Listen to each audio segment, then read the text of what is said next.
Все, мы можем начинать. So, Mark, we can start. Once again, let's start with some kind of speech. And I think you have it. Okay. So we're going to talk. Obviously, we've covered. I'm trying to put these together in an order that makes sense to people. Yes. Я разместил все эти слайды, соответственно, чтобы они имели, So first we covered чтобы в них был определенный смысл для слушателей. Then we covered endurance. Сначала там мы будем говорить о силе, потом о выносливости. Today we'll cover strength training. Сегодня мы будем говорить как раз о развитии силовых качеств. On our next lecture we'll cover speed training. На нашей следующей лекции мы покроем скоростную подготовку. And then we will have a lecture where we talk about how we put all of this information together, how we use it to make a plan. И также у нас будет лекция, посвященная тому, как объединить все эти лекции в единое целое, как на основе него придумать некий план. And maybe more importantly, how we use the individual information from testing to make that И что самое главное, individuals. И что самое главное, как собрать воедино все наши данные, полученные благодаря тестированиям, чтобы получать более индивидуальный план тренировок.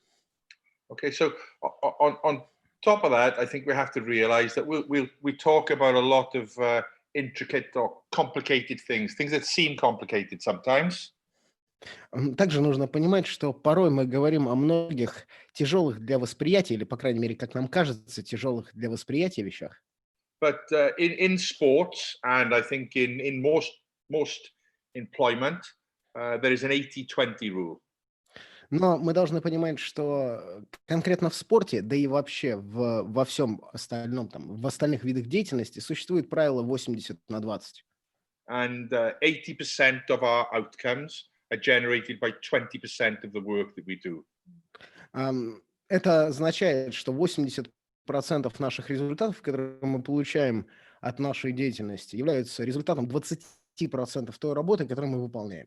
So if we take nothing else out of these lectures except how to do MAS running, how to do maximal strength training, and and we sprint on occasions. We run very fast on occasions with our players. If we only take those three things out of these lectures, we will have the basics of a very good strength and conditioning program for rugby.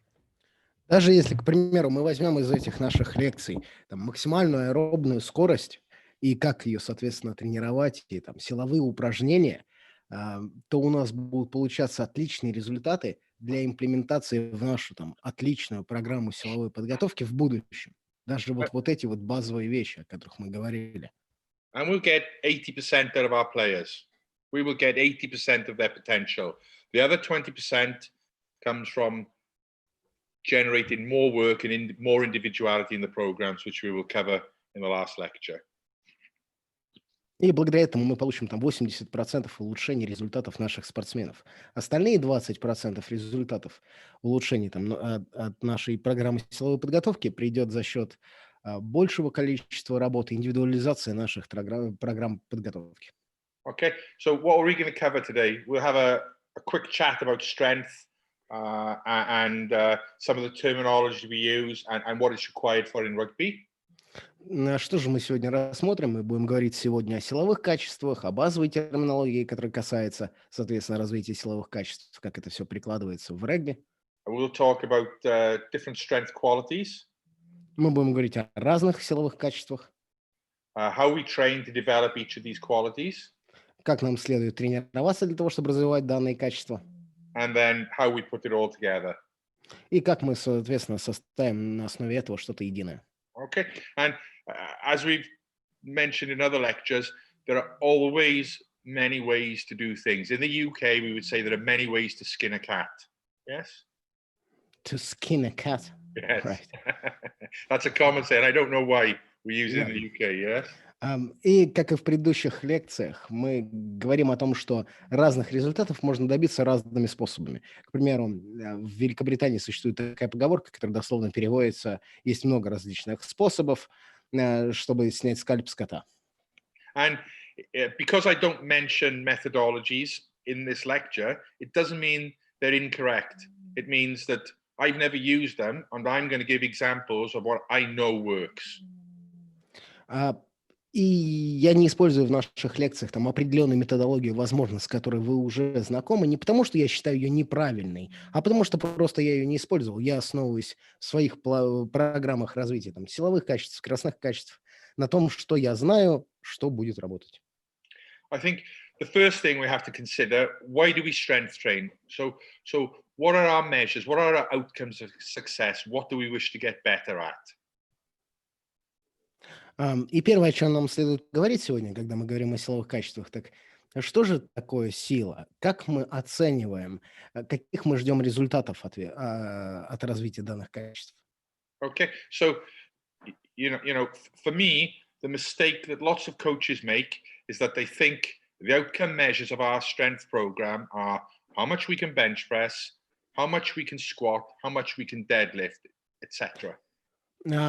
И первая из проблем, с которыми я встречаюсь, соответственно, то, что люди меряют развитие силы простыми прокси, простыми показателями, к примеру, как много мы можем отжать от груди, или с каким весом мы можем присесть, или Okay, сколько мы можем вытянуть.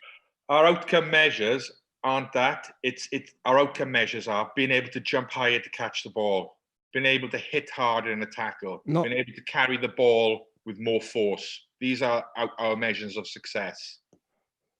Но вот те предыдущие показатели силы, соответственно, неправильные. Нам в регби нужно отталкиваться от других прокси данных показателей. К примеру, насколько высоко мы можем выпрыгнуть, чтобы поймать мяч, или насколько сильно мы можем там захватить игрока соперников, или насколько быстро и хорошо мы можем и далеко протащить мяч, And держа его в руках. you know, these outcome measures, such as deadlift, may correlate with on-field measures. They may not. It depends on the player. It depends on his training history. There are many factors we have to consider. А такие показатели, соответственно, измерений, как, к примеру, становая тяга, могут, с одной стороны, коррелировать с успехом на поле, с другой стороны, могут и не коррелировать. Это зависит от кучи различных факторов, как, к примеру, история тренировок и там, история травм и всего прочего. And I know a problem in Russia and in UK and in Europe and everywhere else in the world is that players also like to use these as measures of success as a program. They want to be able to bench press a lot of weight. They want to be able to squat a lot of weight. They want to look as if they train. And this can sometimes make your job difficult. И проблема, с которой мы встречаемся в Великобритании и в Европе, и в том числе в России, что везде используются как раз именно данные измерения успеха, как, к примеру, сколько мы можем отжать от груди. Это добавляет нам кучу новой тяжелой работы, которые нам не всегда нужно и важно выполнять. So, and I'm not saying that we shouldn't be strong, okay? Я не говорю о том, что нам не стоит быть сильными. But I had a long conversation over dinner with a famous Russian sports scientist called Yuri Verkhoshansky, and he spoke to me and he said that yes, rugby players should be very, very strong. It's the nature of their sport, but the strength levels of rugby players should be the side effect of their training program, not the desired outcome. Однажды я сидел и ужинал вместе с великолепным русским спортивным ученым Юрием Верхошанским. Мы разговаривали про регби. Он говорит, да, безусловно, игроки в регби должны быть сильными. Это и является смыслом этого спорта. Но тренировка силы должна являться скорее сопроводительным эффектом, а не самоцелью. So this means that we are using programs to improve the ability of rugby players. Поэтому нужно понимать, что мы используем программу силовой подготовки для того, чтобы улучшать игровые качества игроков. We're not using powerlifting or weightlifting programs or bodybuilding programs. Но мы не используем силовую программу для того, чтобы они там становились тяжелоатлетами, к примеру, или бодибилдерами. Okay, and our programs are based on improving performance on the field, and as a side effect, we may or may not see increases in gym lifts. И поэтому в качестве там нашей основной цели мы, безусловно, используем нашу силовую программу для того, чтобы наши игроки на поле становились лучше, и в качестве сопроводительного эффекта, возможно, а возможно и нет, они будут жать больше веса в тренировочном зале. Okay, I think we can really simplify what rugby fitness is about. Мы можем, на самом деле, сейчас просто взять и упростить понимание физической подготовки в регби. Okay, we want to be more powerful, more explosive than our opponents at the start of every match.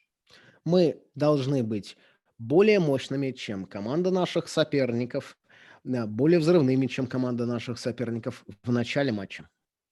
At the end of that game, we also want to be more powerful than our opponents. В конце матча мы также хотим быть более мощными.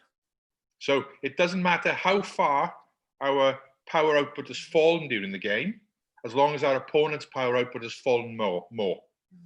Неважно, насколько сильно наши показатели мощности упали в течение игры, до тех пор, пока они не упали ниже, чем показатели мощности, соответственно, команды соперников, с нами все хорошо. Okay, the third thing we need from our training program is to ensure that we are strong enough or robust enough to withstand the requirements of games and training. We have to be able to have low injury rates, have a lot of players available for selection.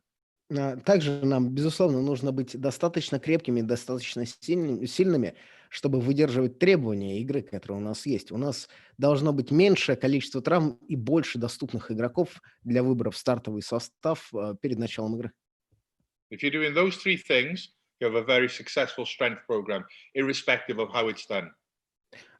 И если вы можете достигнуть всех этих трех пунктов, которые мы только что назвали, это означает, что ваша силовая программа очень хороша, вне зависимости от ее методологии. Okay, let's talk quickly about muscles. And how Давайте быстро проговорим все о мышцах. Okay, we have About muscles, right? Pardon?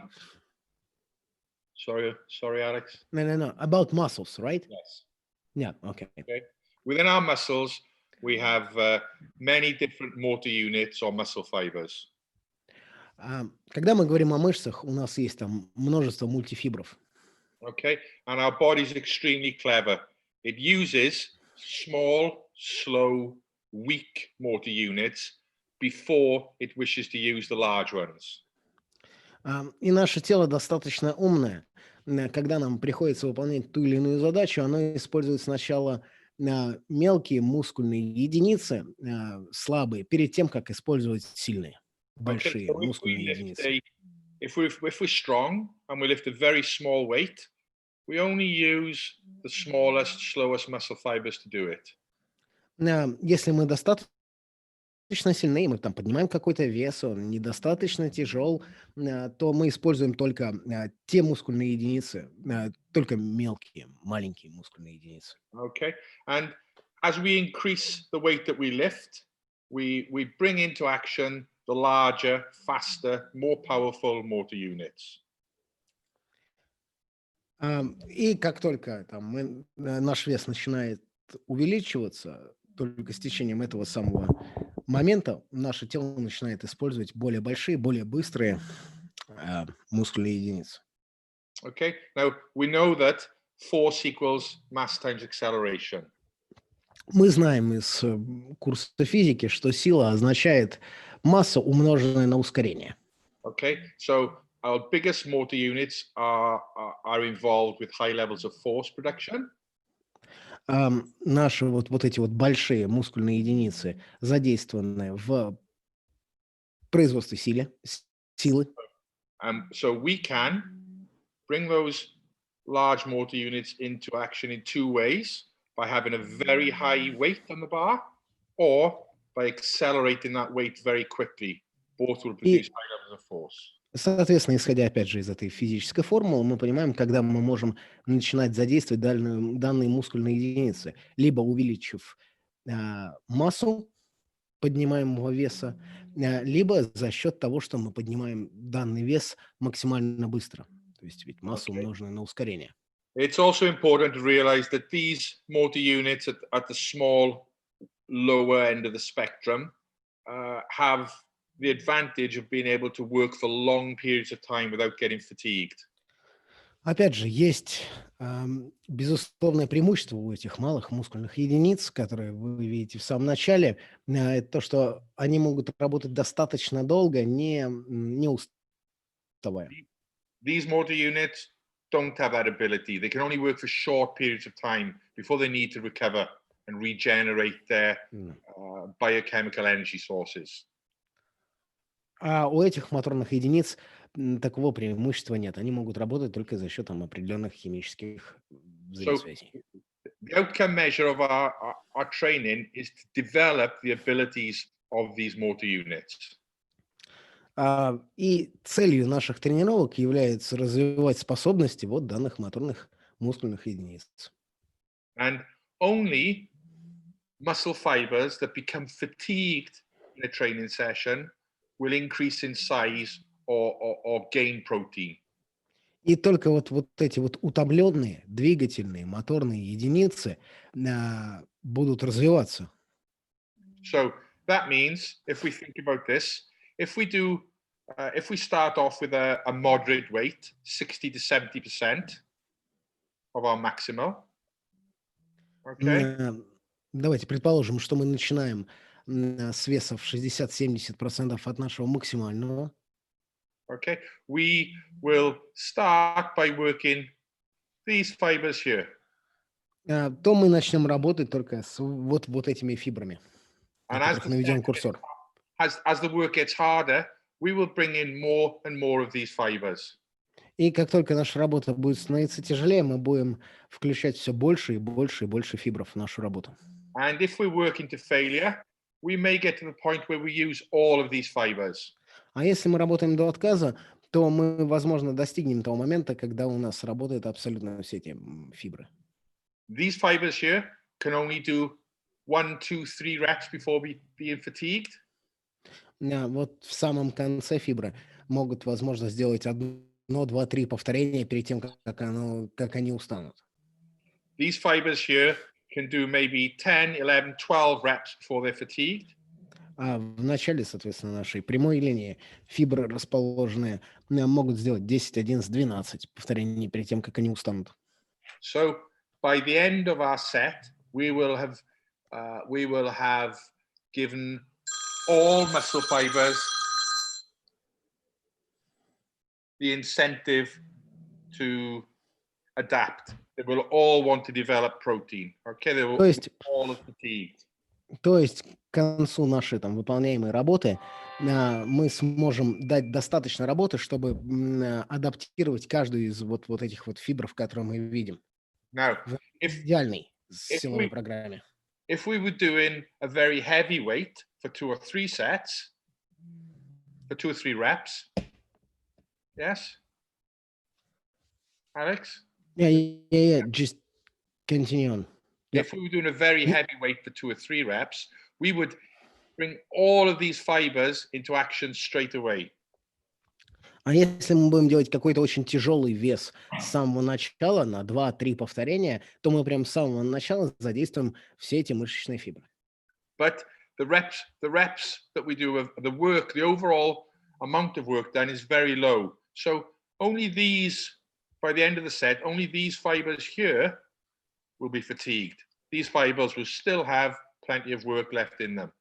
Но при этом количество работы, которое мы совершим, будет недостаточно. Лишь мускульные фибры в конце кривой будут усталыми, получат адаптацию и, возможно, будут развиваться. А те, которые находятся в начале прямой, еще не устали, соответственно, и должны быть над ними выполнены тоже работы. By selecting the type of work we do, we can have some influence on the type of fibers that we develop.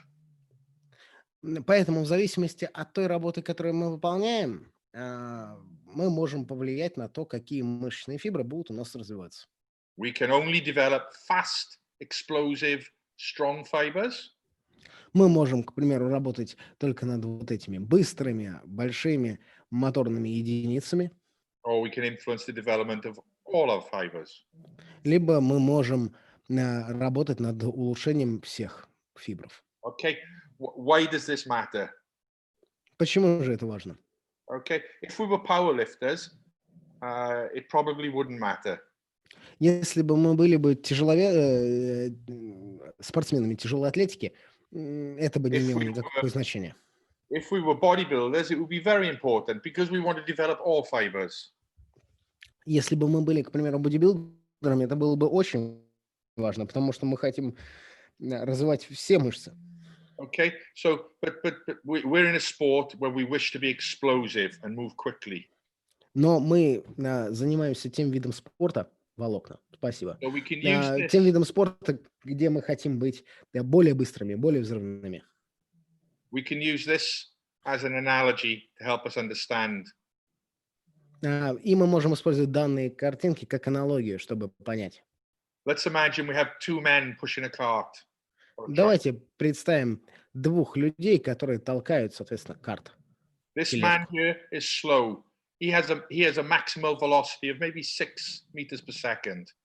Вот эта вот черная фигура, соответственно, медленная. Возможно, его там максимальная скорость 5 метров в секунду. Okay, the man in white, maybe he's faster, 10 meters per second. Фигура в белом, соответственно, быстрее. 10 метров в секунду. So let's imagine if we're pushing this cart at a low velocity, maybe 1 or 2 meters per second. Если мы толкаем данную тележку на медленной скорости, к примеру, 1-2 метра в секунду, Both men can push this cart very hard, exert a lot of force. оба там данных фигуры, оба данных человека могут толкать данную тележку очень тяжело, вкладывая все свои силы. If we move to 5 meters per second, then the man in white can still influence the cart. He still can push hard. The man in black can't have such a big impact. It's getting very difficult for him. He's getting close to his maximum velocity. Если мы увеличим скорость, с которой там двигается эта самая тележка, то уже большую работу выполняет белая фигура. Соответственно, черная не может, потому что он уже устал, он работает на пределе своей мощности. When we reach very high velocities, only the white man can push. The man in black is now a hindrance. He's actually part of the load that needs pushing, so it makes it more difficult. И когда мы достигаем максимальной скорости толкания данной тележки, то всю работу на самом деле выполняет белая фигура. Черный уже становится некой проблемой. Он скорее просто на ней виснет, чем помогает. Let's imagine now that these are not men, they're muscle fibers working in our body. Ну а теперь давайте предположим, что это все-таки не люди, а мышечные волокна. Fast fibers, high threshold, ones that are very difficult to recruit, and slow fibers. Соответственно, медленные волокна и быстрые волокна. When we are at very low velocities, both can influence the force in the movement. Both can push. Когда мы говорим о достаточно там, медленном нашем передвижении, оба эти группы волокон могут принимать участие в нашей проводимой работе. Обе могут толкать эту тележку. At medium velocities, okay, the slower fiber starts to lose its influence, and at high velocities, only the high threshold fast fiber can have an influence on the speed of movement. The slow Но fiber becomes с увеличением там, нашей скорости толкания, соответственно, и движения, большую часть работы начинают выполнять быстрые мышечные волокна, а медленные мышечные волокна уже, соответственно, не могут помогать нашему передвижению. Let's go back and think about our training concepts from the previous slide with regard to this. Поэтому давайте вернемся обратно на предыдущий слайд. If we do high rep training just designed to increase the size of every muscle fiber, Если мы собираемся там составить план физической подготовки, которая развивает, увеличивает в объеме все мышечные волокна, and both types of fibers have increased in size, и оба типа этих мышечных волокон увеличиваются в размере, at low velocities, again, we have an increased ability to push this cart. We can push it harder. то на медленной скорости наша способность двигать данную тележку увеличивается. But when we get to very high velocities, Но как только мы достигаем очень высоких скоростей, we've had no change, or maybe we've even gone backwards because the increased protein that's in the fast fiber is being negated by the increased weight it has to carry in the slow fiber. но как только мы доходим вот до этих высоких скоростей, то это нам скорее делает больше плохого, чем хорошего, потому что там работа, выполняемая нашими быстрыми мышцами, возможно, нивелируется за счет работы медленных мышечных волокон. Now, if we use only training methods that recruit or fatigue these fibers here, the large fast motor units, То есть, если мы выполняем некую работу, которая развивает только вот эти вот большие моторные единицы, мышечные волокна, we have in a situation where our fast fibers have increased in size, but our slow fibers haven't changed. то мы приходим к той ситуации, в которой у нас развивается, соответственно, белая фигура, наши быстрые мышечные волокна, а эти не меняются в размере. So we increase our ability to push at low speeds, maybe not as much as if we'd increased both, but we do increase our ability. То есть мы все еще улучшаем нашу там способность передвигать данную тележку на низких скоростях. Возможно, не так хорошо, как если бы мы работали бы как-то иначе, но все равно. And now, because we haven't changed the weight or the size of this muscle fiber, we can exert more force from the greater protein content of the fast fiber at higher velocities. So we're in an advantageous position for producing explosive strength or high speed strength. Но так как мы не работали над медленными мышечными волокнами, и там протеин поступал только в быстрые большие мышечные волокна, соответственно, наша способность к взрывным действиям увеличилась в разы.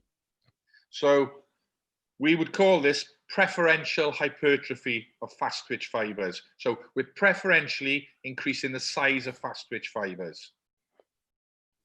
Once again. We're being preferential, you understand? Ага. So we're Да, being да. preferential. То есть, соответственно, у нас есть приоритетная или преференцированная гипертрофия быстрых мышечных волокон. Мы добиваемся ее. Okay. And Предпочтительная гипертрофия. Вот. if we think about the training methods of people who want to be explosive, a good example are Olympic weightlifters. То есть, если мы начинаем рассуждать о программах силовых подготовок тех спортсменов, которые хотят быть взрывными, к примеру, тяжелоатлеты, They're always training these fibers. Они всегда тренируют данные мышечные волокна. Their sets are always low in terms of repetitions, 1, 2, 3 repetitions. Соответственно, их работа на тренировках всегда малое количество повторений, возможно, 1, 2, 3 повторения. The movements are explosive. Их движения взрывные. And they have large recoveries between sets.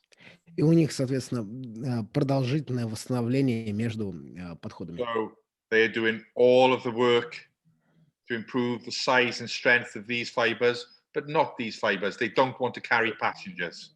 Ну вот. То есть всю работу, которую они проводят, это вся работа над быстрыми большими мышечными волокнами, не работает над медленными мышечными волокнами. Okay, now there was a lot of work there. Does anyone have any questions, or do they want to save them? Да. Мы тут рассказали множество разных слов по этому поводу, провели много работы в теоретическом объяснении. У кого-нибудь есть вопросы по этим вещам? Спасибо огромное за подсказку мне слова, Андрей. Спасибо большое. Фибры, волокна, да, благодарю. У кого-нибудь есть вопрос вот, по данным вещам?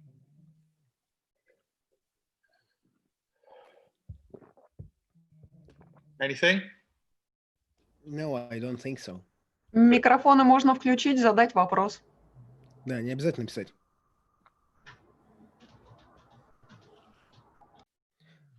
Угу. Тимур. Да-да, меня слышно? Да. Вопрос такой. Существует теория, что если мы начинаем маломощную работу, то есть подключаем только медленные мышечные волокна, но выполняем эти упражнения продолжительное количество времени, то у нас эту работу продолжает работать, на этой работе продолжают работать уже белые, то есть быстрые мышечные волокна, при том, что медленные красные утомляются. И за счет этого белые быстрые мышечные волокна могут перестроиться и начать уже работать в режиме медленных волокон.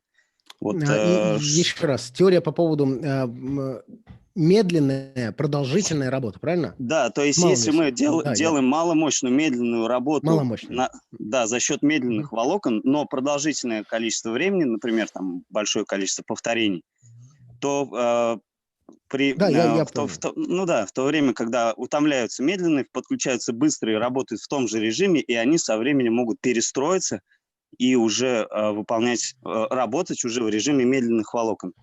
Что он может сказать по этому поводу? И стоит ли эти волокна перестраивать, потому что из-за этого может увеличить выносливость, мы можем увеличить выносливость, но немного у нас понизится сила и взрывные способности. So, Mark, there is a theory they're concerned about. So the theory is when you are doing some work with little power, but for a long time, like lots of reps and so on. So the theory says that those black figures start doing more, but then they're getting fatigued, and most of the work is done by the fast twitching muscle fibers. And so the theory also says that they begin rebuilding. So it probably can enhance our endurance and probably can enhance our explosive strength or something like that. No, so the question is, what do you think about that theory? And the second question is it worth rebuilding those muscle fibers? Okay, I think you cannot make slow twitch fibers become fast twitch. That can't happen. Мне кажется, Тимур, что вне зависимости от работы вы не можете перестроить медленные мышечные волокна в быстрые мышечные волокна. Okay, you can make fast twitch fibers become slow. Вы можете, но вы можете превратить свои быстрые мышечные волокна в медленные мышечные волокна. Okay, now, yes, you can build the size of fast twitch fibers by doing lots of repetitions, yes. Да, безусловно, вы можете увеличить в размерах свои там быстрые мышечные волокна, делая множество повторений. But you will also build the size of these fibers. Но также вы и будете работать над увеличением размеров медленных мышечных волокон. We want development of these fibers, okay, but we don't want sizing. Мы хотим в какой-то мере развивать эти. Мы хотим в какой-то момент там улучшать, развивать данные мышечные волокна, но мы не хотим, чтобы они увеличивались в размере. We want these fibers to help us run at low speeds and to remetabolize byproducts from high intensity exercise. Мы хотим, чтобы они нам помогали, когда мы бегаем на медленной скорости и в метаболизации там продуктов, отходов быстрых мышечных волокон. So that is done by increasing the organelles in the cells that produce energy in these cells. Mitochondria, we call them. I don't know if you have a word for that. Probably. Мы развиваем это дело, улучшаем данные показатели за счет работы над клетками. Это называется там митохондрия, соответственно. So we do that through our aerobic training. Мы добиваемся этих результатов благодаря там аэробной подготовке, аэробной. And we also do it through a method of it's not strength training, of resistance training, of weight training, called local muscular endurance. Called how? Local muscle endurance. Также мы добиваемся этого за счет специальной силовой подготовки, не силовой подготовки, а подготовки с весами, которая называется локальная мускульная выносливость. Okay, and Мышечная. we will talk about that during the lecture later. Мы будем об этом говорить чуть попозже в нашей лекции сегодня. Okay, but it's also important to remember, if we think about what we spoke about in rugby, is that we rarely need to produce high levels of force for very extended periods of time. Но опять же, самым главным ответом на этот вопрос является то, о чем мы с вами уже говорили в этой лекции, в предыдущей. Наш смысл нашей проводимой работы не в том, чтобы воспроизводить как можно больше силы на длительные периоды времени. These fibers work for 1, 2, 3 seconds maximal. Данные мышечные волокна работают 1, 2, 3 секунды максимум. And then we have to recover really quickly for them to work again. И дальше нам надо очень быстро восстановиться для того, чтобы снова выполнять работу. And the only time I can think of that is very different is when we have a scrum that lasts for an extended period. И единственное, когда я могу вспомнить, когда нам требуется какой-то другой подход, это когда у нас есть схватка, к примеру, длящаяся длительный период времени. Okay, now, and we know that to take a step further backwards, we know the difference between the best rugby players in each position and the not so good rugby players in each position are Также, если мы немножко перейдем тему, мы знаем разницу между самыми лучшими игроками в регби на своих амплуа и не самыми лучшими игроками регби на своих амплуа. How explosive they are, how powerful they are. И показателем того, насколько они хороши, являются, насколько они мощны, насколько они взрывны. So we need to do everything we can especially within our long-term training plans to have these fibers larger.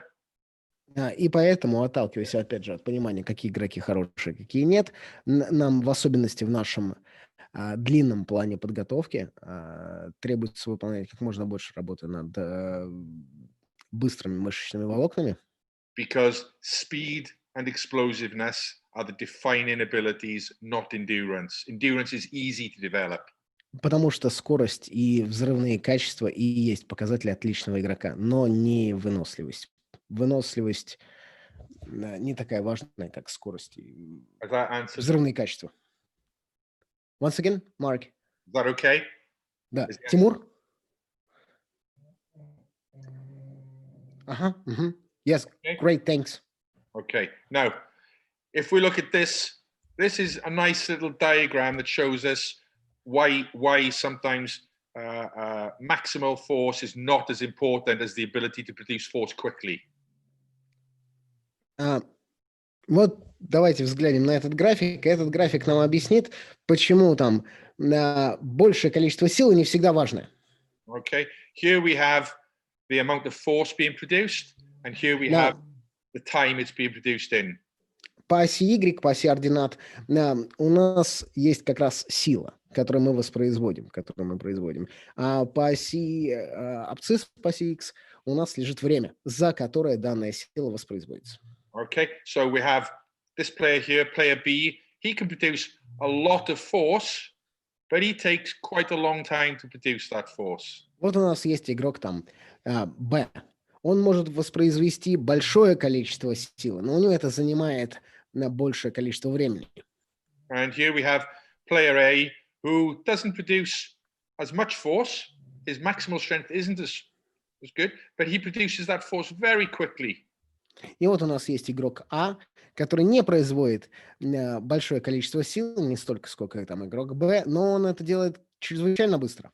So maybe in any action on the field that occurs in less than this time here, okay. Поэтому в любом действии, которое происходит на поле, которое требует меньшее количество времени, чем данная точка Т2.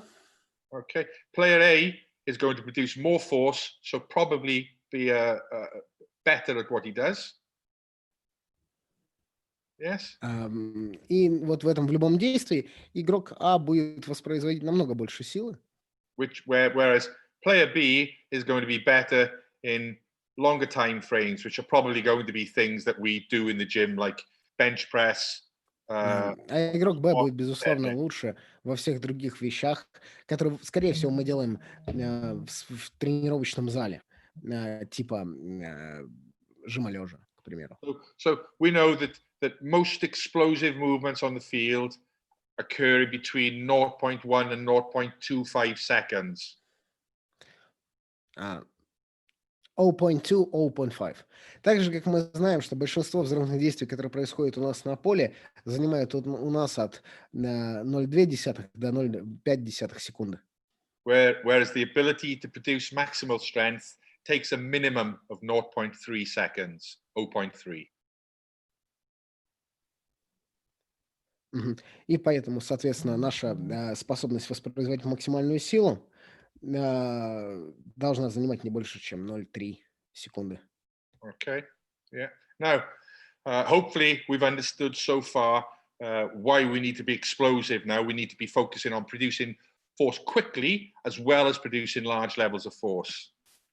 Поэтому мы теперь понимаем, что нам нужно быть взрывными. Это значит не просто воспроизводить очень много силы, но и воспроизводить ее за минимально короткое время. So it's also important that when we're training, we realize that we're not just training the muscle. И когда мы тренируемся, мы должны понимать, что мы тренируем не просто мышцы. Every muscle is attached to a bone via a tendon. Каждая мышца присоединяется к кости сухожилиями. And the action of the muscle puts force through the tendon, which moves the joint or the arm. И любое сокращение мышцы так или иначе передает силу через сухожилие, заставляя сустав двигаться. Okay. Now, so if you have very strong, powerful muscles, but poor tendons, you're not going to transfer much force. Поэтому, если у вас очень сильные мышцы, но при этом достаточно слабые сухожилия, вы все равно не сможете передать достаточного количества силы. Okay, so we have to dictate some of our training towards tendons, not only muscles. Поэтому часть наших тренировок мы все равно должны направлять на сухожилия, а не только на мышцы. And we did speak briefly about our stretch shortening cycle. So let's think about how it works again. Мы уже говорили там о мышцах, давайте это разберем еще раз. Okay, when my foot lands on the floor and absorbs force from my body weight, Когда моя нога ставится, соответственно, на землю и производит силу, what I want to happen is I want my muscle to be very strong and remain in an isometric contraction, not to move. но этого я не хочу, чтобы она сокращалась. Я хочу, чтобы она в этот самый момент сохраняла изометрическое положение, не двигалась. So I then want, because my muscle hasn't moved, my tendon begins to stretch. Потому что там, so once again, Mark. Okay, I want my muscle to be strong and in an isometric contraction. Yes, My foot hits the that's. floor, and then because my muscle doesn't move, something has to stretch, and it's the tendon that stretches. Да. И учитывая, что я там ставлю свою ногу, и моя мышца сильная и находится в изометрическом положении и не двигается, что-то же должно растягиваться. И, соответственно, растягиваться будет сухожилие. Okay, now, if that, why do I want this to happen? I want this to happen because the tendon stores energy more effectively than the muscle. Почему я хочу, чтобы это происходило? Потому что сухожилие сохраняет энергию лучше, чем мышца. Okay, so the reason I need very strong muscles when I'm sprinting is to remain in an isometric contraction. Поэтому, к примеру, когда мы совершаем спринт, я хочу, чтобы там происходило вот это вот изометрическое сокращение. And I want tendons then that are very effective at storing and reusing energy. И я хочу добиться того, чтобы мои сухожилия были очень эффективны в вопросах сохранения энергии и использования данной энергии. And if we think about повторно. if we think about a ball that bounces, okay. К примеру, если мы сейчас задумаемся о резиновом мячике, который отскакивает от земли. Okay, or do you know what an elastic band is? You know? Да. Yeah. Или об эластичной Okay. резинке. Okay, an old worn-out elastic band is stretched easily, but doesn't give much energy back.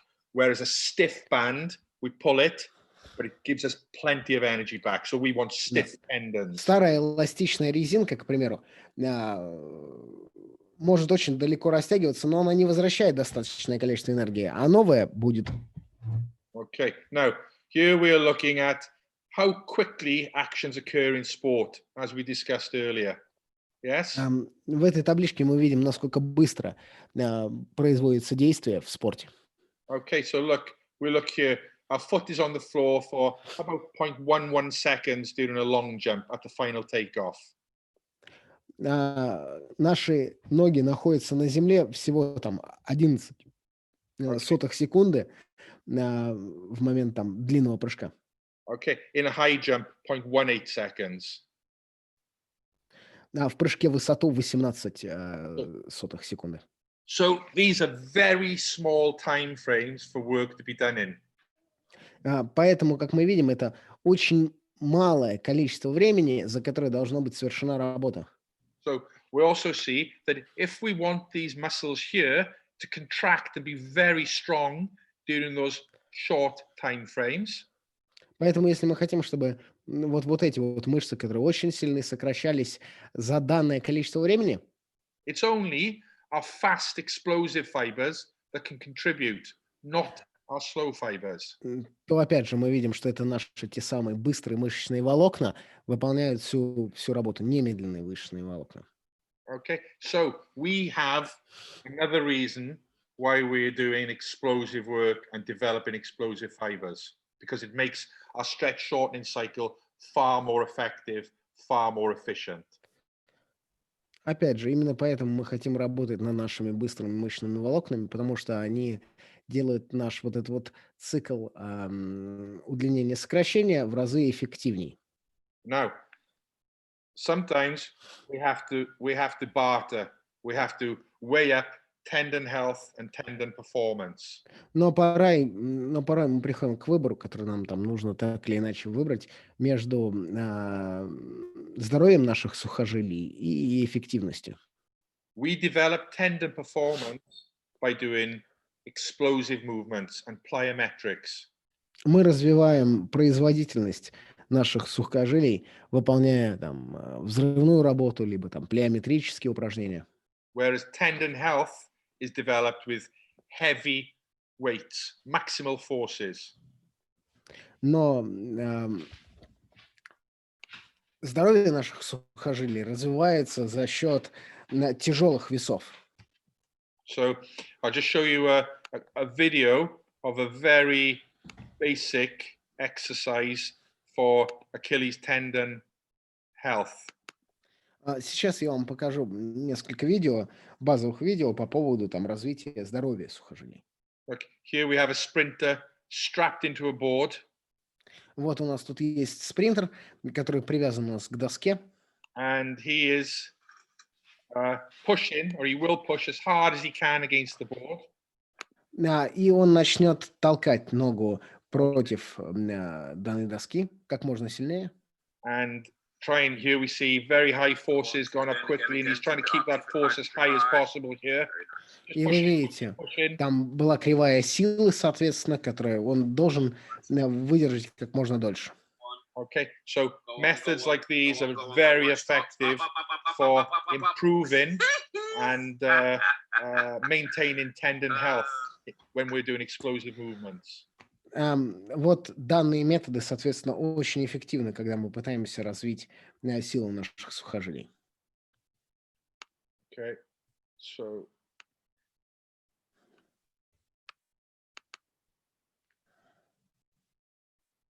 one moment, I've just shut that presentation.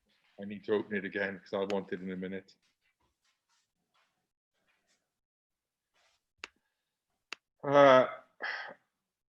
Okay, so when we come back here, if we go back to our first early slides, we said we spoke about being more powerful or explosive than our opponents. Вернемся к одному из предыдущих слайдов, который мы рассматривали в самом начале, где мы ставили определенное руководство того, что мы хотим делать, что мы хотим быть мощнее, чем команда наших соперников. But we also have to understand that we need to be robust and healthy. Также мы помним, что мы должны были убедиться, что мы достаточно крепки, чтобы выдерживать игру. And as we'll see, some of our training to make us explosive can be unhealthy for tendons if done for too long or too many times. И теперь мы понимаем, что, к примеру, какая-то работа над нашими сухожилиями, наша работа там на взрывную работу, может быть не очень здоровой и вредна для наших сухожилий. So we have to have training methods that balance the need to have healthy players and explosive players. Поэтому наша там тренировочной нуждой, наша тренировочная программа должна включать некие методы, чтобы сделать наших игроков здоровее. And sometimes in rugby union, the people who make it to the top aren't those that are the best athletes. They're the ones that can withstand all the training. И порой в регби так происходит, что самыми лучшими игроками становятся не те, у которых там самые лучшие физические показатели, но которые достаточно здоровы, чтобы выдержать требования, поставленные тренировками. Okay, so this is just about, we talk about strength qualities. So here, look, we have maximal force or force production. Here we have speed of force production. Вот опять же, мы видим сейчас график. По оси X у нас скорость воспроизведения силы и по оси Y количество воспроизводимой силы. And many people will think about this as strength training, where we're working with very high weights, heavy weights. Многие считают, что программа силовой подготовки это как раз вот парочку вещей, находящихся сверху. Okay, but we also have to remember that these qualities are just as important in rugby union. Being able to produce force at high velocities is just as important. Но мы должны понимать, что в регби, к примеру, все аспекты данной силовой подготовки чрезвычайно важны. К примеру, мы должны воспроизводить силу за максимально быстрое время. Okay, maybe more so. Yes. And well, we're going to quickly remember about specificity. We've been through this, so we won't cut it. We have general exercises and specific exercises. Также мы помним принципы динамического соответствия, которые мы разбирали на предыдущих лекциях. У нас есть общие упражнения и специальные упражнения. Are we using the same muscle groups? Is the range of motion and direction the same? Да, используем мы те же самые мышечные группы и ту же самую их амплитуду движений, что и в спорте, которым мы занимаемся. Is the region where force is produced in the exercise the same as that is it in the sport? Регион, где проявляется сила упражнений, тот же, что и в спорте. Okay. Do the magnitudes of force being produced in the exercise and the time frames available for force, do they reflect what happens in the sport? Производятся ли величины в доступных временных рамках, величины этой силы, и соответствует ли это тоже спорту? Are the regimes of work similar? И схожи ли режимы работы? So, quick example again. Let's look at squatting or doing plyometric jumping to improve sprint. Давайте снова посмотрим на простые примеры, к примеру, приседания или плеометрические прыжки. If we think about it, are we using the same muscle groups as we do in the sports? Both jumping exercises and squats use the same muscles. Снова отталкиваемся от первого принципа. Используем ли те же самые мышечные группы? Да, и приседания, и выпрыгивания используют те же самые мышечные группы. Okay. Is the range of motion and direction of movement the same? Well, direction of movement is the same in both, but jumps probably have a more similar range of movement to sprinting. Является ли диапазон движения и направление движения тем же самым? Направление, скорее всего, но диапазон скорее больше похож на спринт. Okay. Does the region of force production in exercise reflect the needs of the sport?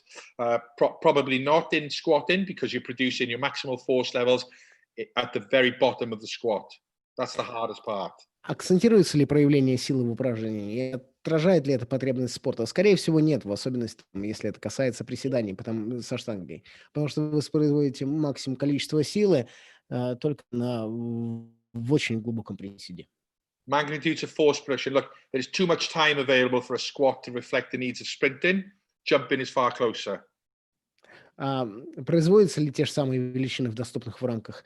С прыжками, скорее всего, а со всеми остальными нет, там сила производится слишком медленно. Are the regimes of work similar? So a jump is a plyometric or a stretch shortening cycle exercise like a sprint. A squat isn't. Схожи ли режимы работы? В выпрыгиваниях да, в приседаниях со штангой нет. Okay, so like this, so we can quickly understand the specificity of an exercise according to the needs on the field. Опять же, благодаря вот этим принципам динамического соответствия мы можем совершенно спокойно понять специфичность того или иного упражнения и соответствует ли оно требованиям на поле. And we have to remember that it doesn't mean that general exercises aren't important. It means Опять же, это ни в коем случае не означает, что упражнения общей направленности не важны. it's simply the time of the year and the amount of time we dedicate to each type varies according to our needs. Это просто зависит от времени года, нашего там положения в таблице, и отвечает ли это нашим нынешним потребностям. Okay, and maybe you look at this. This is possibly the most specific exercise, strength exercise for rugby. Вот посмотрите, вот на этой картинке мы видим, возможно, самое специфичное упражнение на силу в регби. Okay, we spend 90% of the actions in rugby are involved around running. We run to everything. 90% времени в нашем там регбийном матче мы проводим бегая. Мы бегаем с мячом туда-сюда. So it becomes a very specific exercise. И именно поэтому это очень специфичное упражнение. Okay, so we saw this diagram with respect to endurance in the last lecture. Yes, so it was similar. Мы рассматривали данный слайд уже когда рассуждали о выносливости на предыдущей лекции.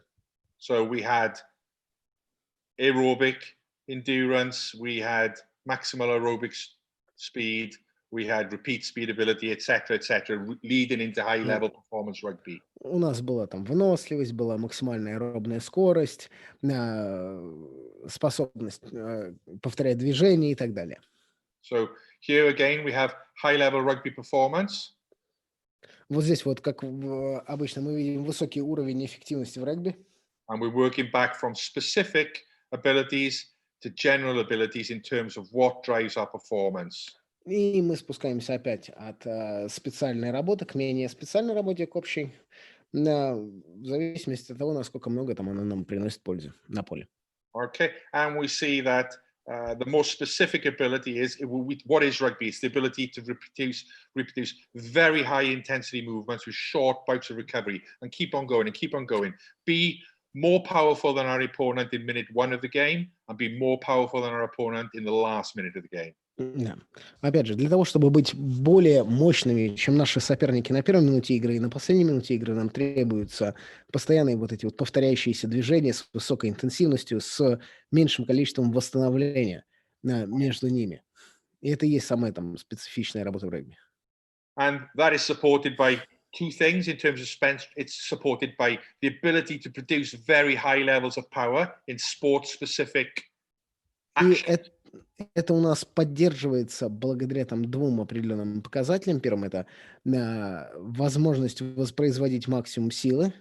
And it's supported by having a good reactive strength index, which is our measure of plyometric ability, stretch shortening cycle. И также благодаря индексу реактивной силы, который является у нас прокси плеометрических упражнений. And these in turn are supported by having muscles which can produce force quickly. И это у нас поддерживается мышцами, которые могут воспроизводить мощность, силу быстро. And local muscular endurance, the ability to replenish energy supplies quickly and the ability to break down waste products quickly.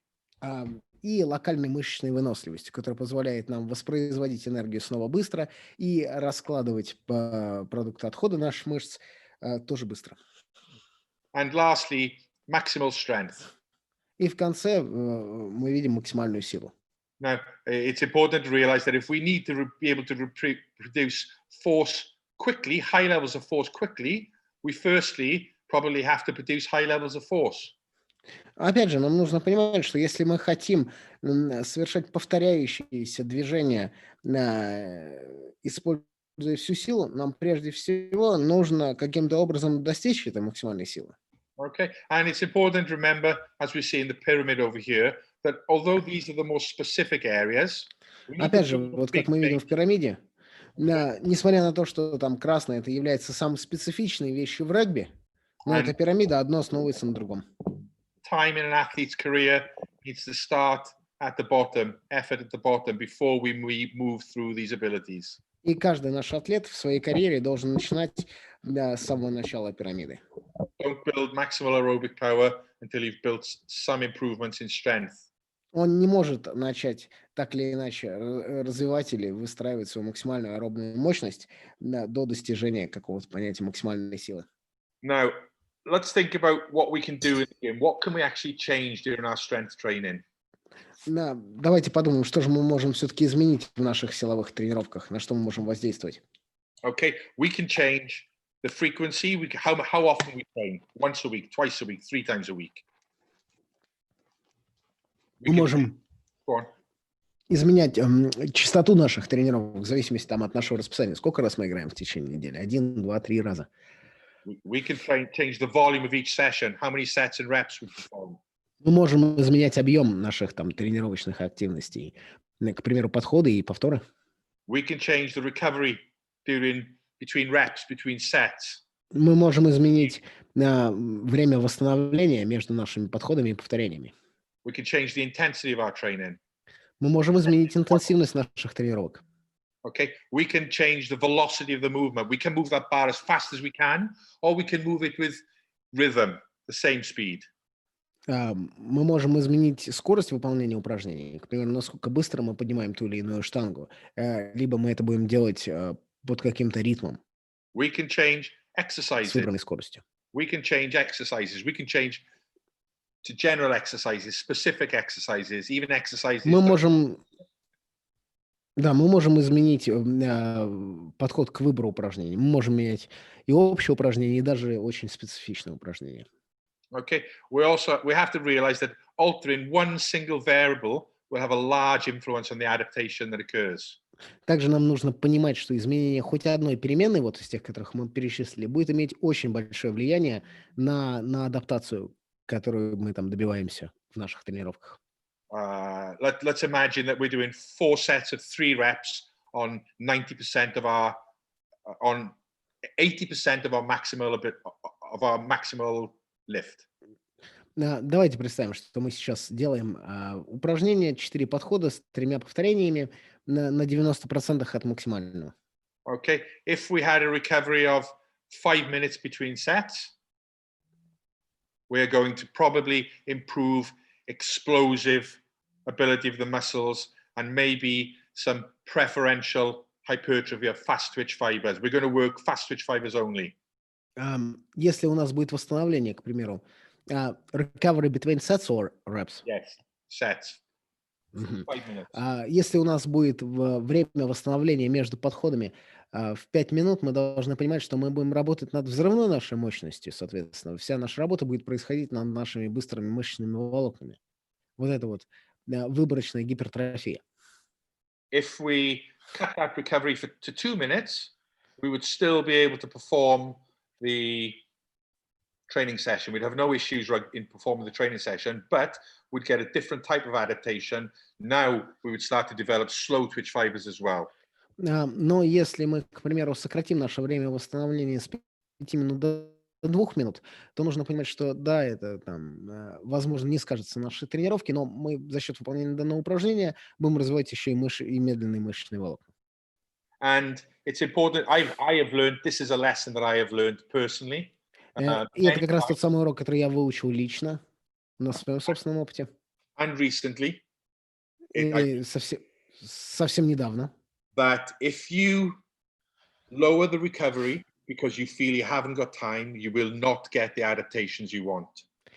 Если вы снижаете количество времени на восстановление, потому что чувствуете, что у вас, как тренеров по физической подготовке, не хватает времени на там, выполнение вашей программы, вы не добьетесь той адаптации, которую вы хотели изначально.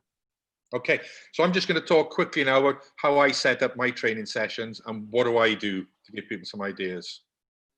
А сейчас мы разберем выбор упражнений, чтобы у вас было какое-то понимание, почему я это делаю и каким образом. Как я Okay, думаю. so let's talk about exercise selection. Давайте поговорим о выборе упражнений. Okay, let's say that we're in a cycle to improve maximal strength. Давайте предположим, что мы находимся в том цикле, в котором мы хотим улучшить нашу максимальную силу. I will generally choose one exercise, a maximal of 2 exercise for each type of movement. Я выбираю максимум одно упражнение, либо два упражнения на одно и то же тип движений.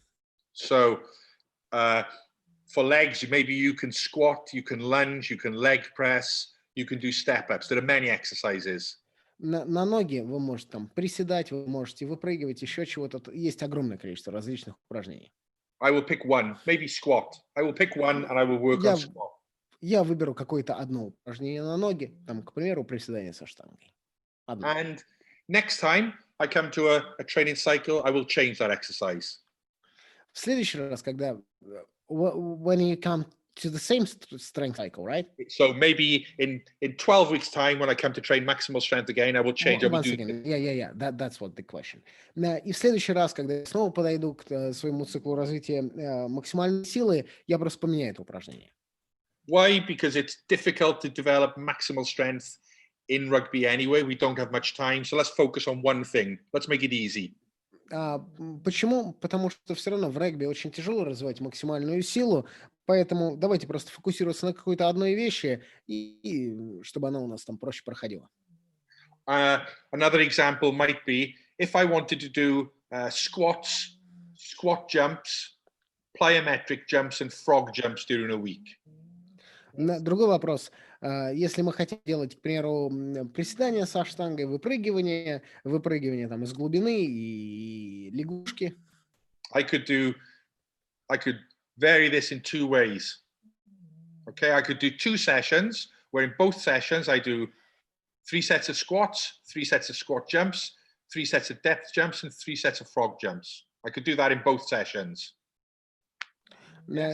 То у меня есть там какое-то тренировочное занятие, в котором я совершенно спокойно могу делать 3 подхода, по 3 приседания, 3 выпрыгивания с глубины и 3 лягушки на каждом из своих занятий.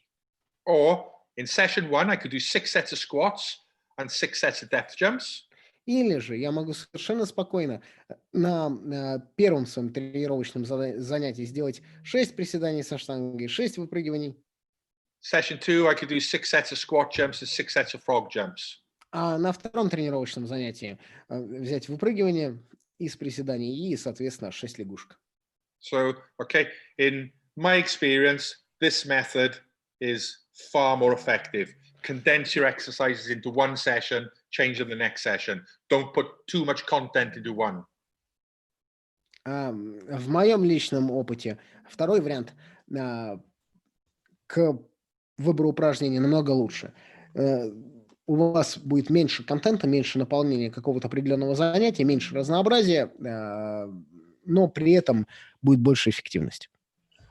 Same amount of work, but different results. То же самое количество выполняемой работы, но совсем разные результаты. Okay, why? I'm not sure. Maybe it's because of concentration.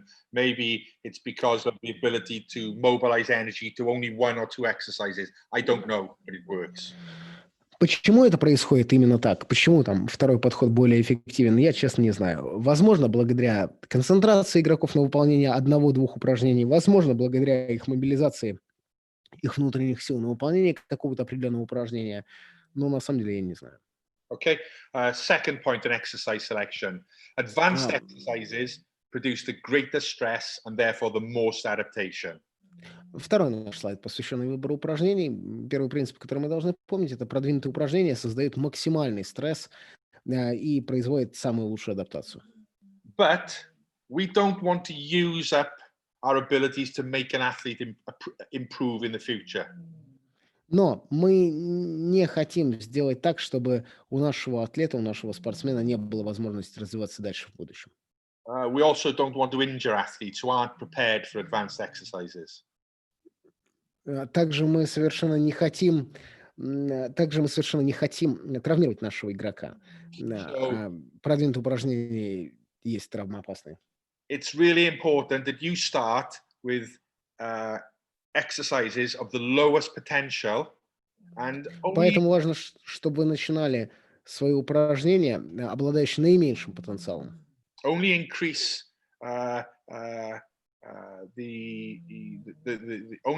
the exercise that you're using, or the potential of the exercise that you're using, when the previous exercise stops working for each player. И начинайте менять свои вот эти вот упражнения, изменять их сложность, изменять их потенциал только в тот самый момент, когда предыдущее уже не дает адаптации.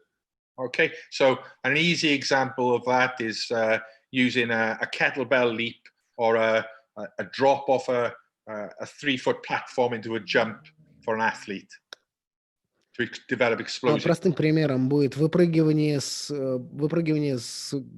гирями. And the second exercise, drop off of a platform. Drop off a platform, a drop jump where you step off a platform, hit the floor and jump as high as you can. И простейшим вот упражнениями является выпрыгивание, к примеру, с гирями или спрыгивание с тумбы с дальнейшим прыжком. The second option is extremely effective at producing very fast and high levels of explosive strength adaptation. Второй пример – это является там отличной возможностью воспроизвести максимальное количество адаптаций, направленной на мощность наших игроков, взрывную.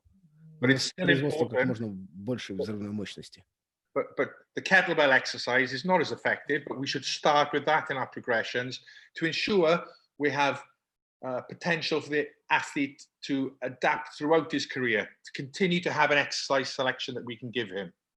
И вот это вот второе упражнение со спрыгиванием и выпрыгиванием очень эффективно. Но мы все равно нам следует начинать с выпрыгивания с гирями для того, чтобы убедиться, что у нашего там спортсмена существует дальнейший путь к дальнейшим там улучшениям, прогрессам и адаптациям.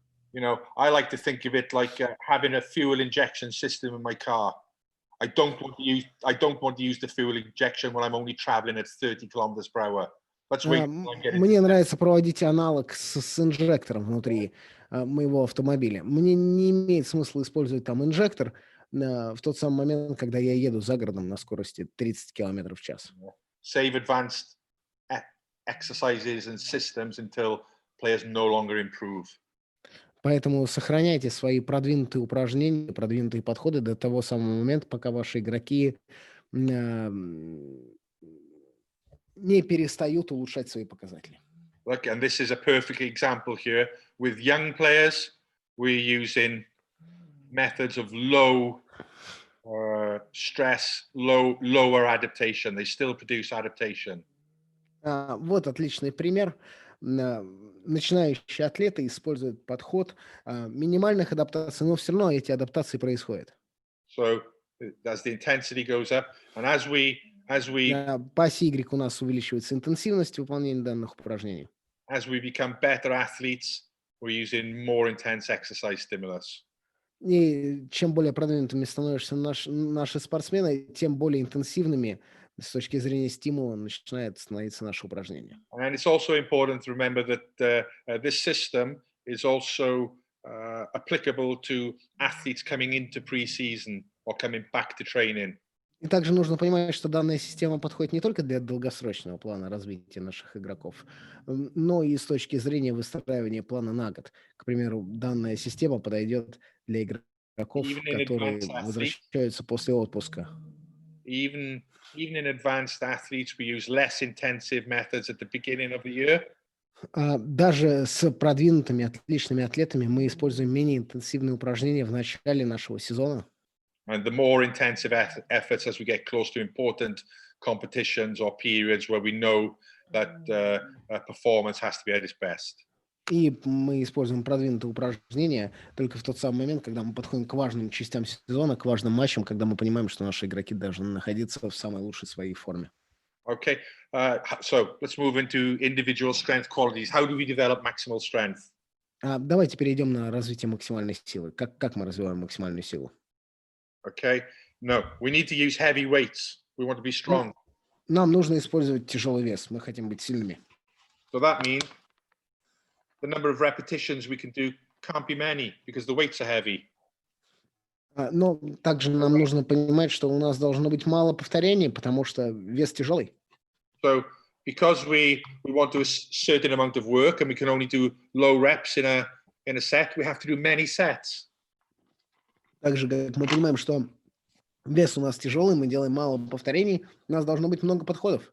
Okay, and because the weight is heavy, okay, it's going to take a lot of recovery to move that weight in each set. So we need to have longer recoveries between our sets. We can't have short recoveries or we wouldn't be able to perform the work.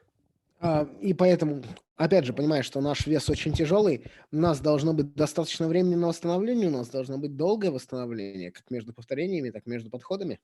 And it's also important to remember that if we have long recoveries, we have more chance of develop only our fast fibers, and we're not developing the slow fibers.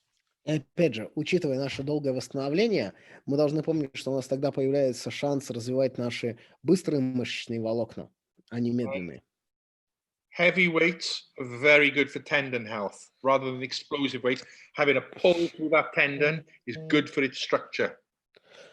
И опять же, мы помним, что тяжелый вес имеет положительное влияние на здоровье наших сухожилий. Okay. Yeah. So example methods to develop maximal strength. Пример метода развития максимальной силы. Okay, so remember now, there are many methods, and because you don't see something on here, it doesn't mean it doesn't work. It just means that I don't have time to talk about everything, or I've never used it. И если вы вдруг сейчас, вы должны помнить, что методов существует целое множество, если вы вдруг не видите какой-то метод, который вам знаком, а я о нем не говорю, это не потому, что он там неправильный, к примеру, а потому что, наверное, его никогда не использовал, у меня нет времени объяснять абсолютно все. Okay, look, 2 to 3 sets of 2 to 3 reps at 90 to 95% of maximal, with 4 to 5 minutes between sets, 2 series, 6 to 8 minutes between series. 2-3 подхода по 2-3 повторения на 90-95% от максимальных сил с 4-5 минутами восстановления между данными подходами и 2 таких серии 6-8 минутами между сериями. Okay, and then a second method of 4 sets where you do first set is 2 at 90%, 1 at 95, 1 at 100%, and maybe if you're feeling good, 1 at above your best. И второй метод, это, соответственно, 4 подхода, 2 на 90 повторения процентов, 1 на 95, 1 на 100. И если там ваш спортсмен чувствует себя хорошо, возможно, один подход на более чем 100% максимальной силы. Okay, now if we look at the time frames here, these are long recoveries between sets. 5 minutes is a long time. Если мы посмотрим сейчас на наши временные рамки, то 4-5 минут восстановления между подходами – это много.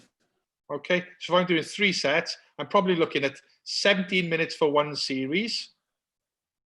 Okay. И если, к примеру, мы говорим там о первом методе, то мы смотрим на 15-17 минут между сериями. And then around about 45 minutes for 2 series of work. И в сумме это получается где-то 45 минут на 2 серии упражнений. So that in itself shows you why it's difficult to include more than one exercise in your maximal strength training. И теперь вы прекрасно видите, почему это очень тяжело включить более чем одно упражнение в вашу систему развития максимальной силы. But sometimes doing less is more because we're getting the adaptation that we want. We're getting stronger. Но вы должны понять, что порой делать меньше – это лучше, потому что вы добиваетесь нужных вам адаптаций. Okay. Okay, there's a second method of improving strength. Также есть второй метод улучшения силы. So, as not surprisingly, when we were using maximal weights, that's called the maximal method. Там мы использовали, соответственно, максимальные наши веса, и он назывался, соответственно, метод максимальных повторений. This here would be called the repeat exertion method. А данный пример будет называться пример метода повторных усилий. And it's a better method for developing muscle mass. И это более лучший способ увеличения мышечной массы.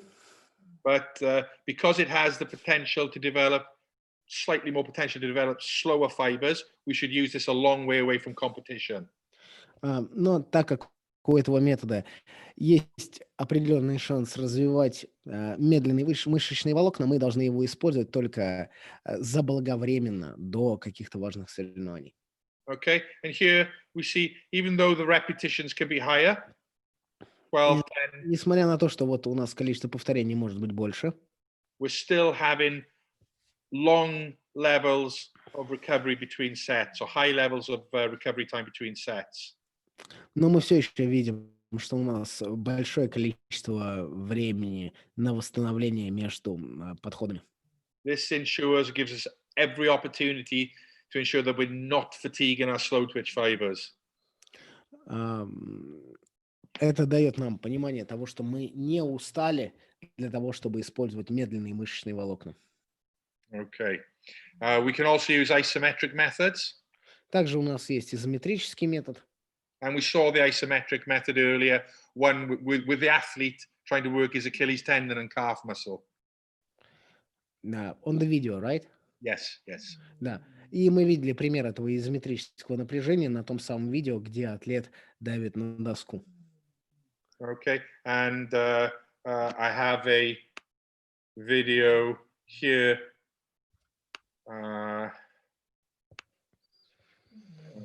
of another example of an isometric. Также у меня тут есть еще одно видео, пример изометрического упражнения. For some reason, it's not coming up on my. Wait a minute. Just take your time. I'll take a sip of water.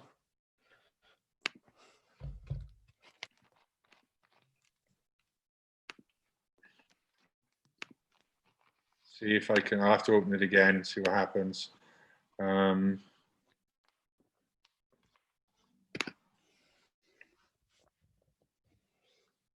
PowerPoint today.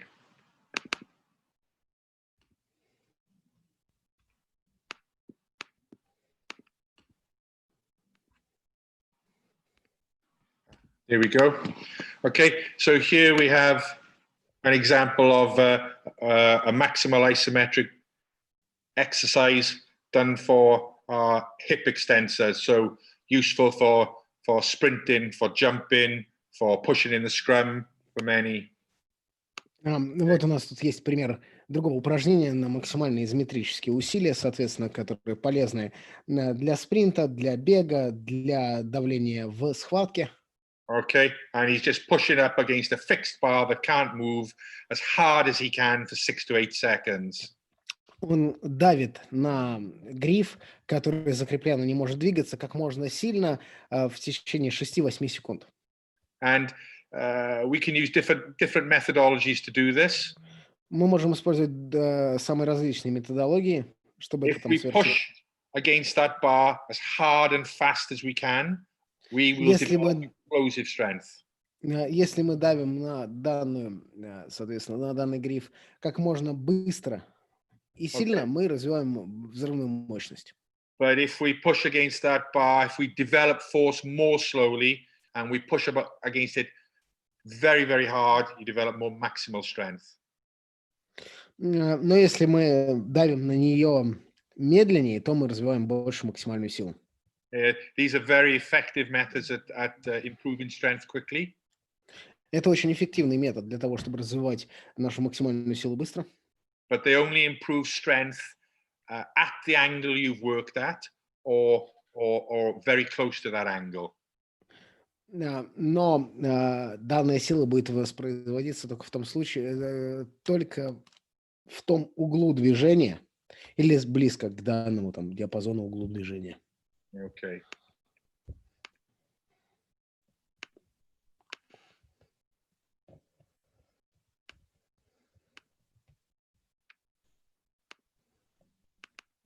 Yep, wrong one.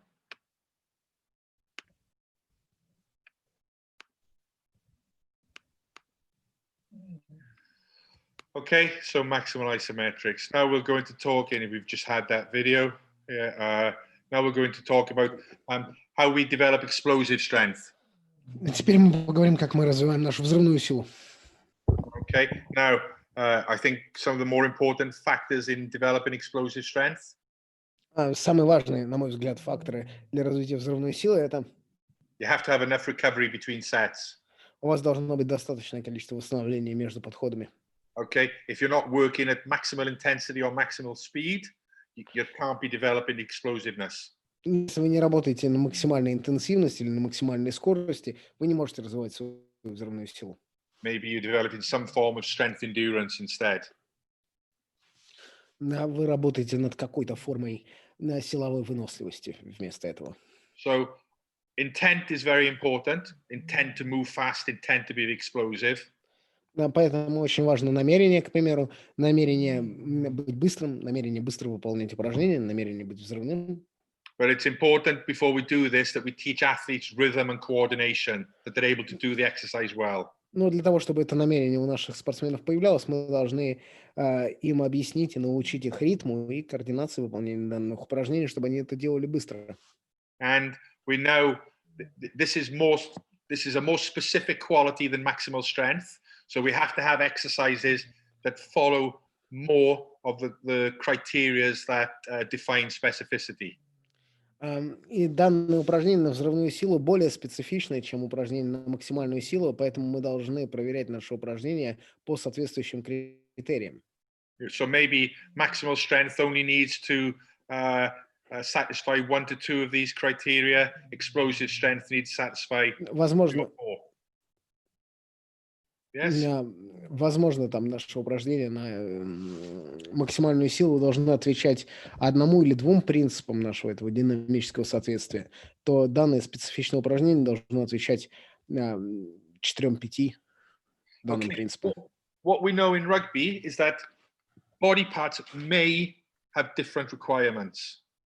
Опять же, мы знаем из регби, что различные части тела предъявляются разные требования So в регби.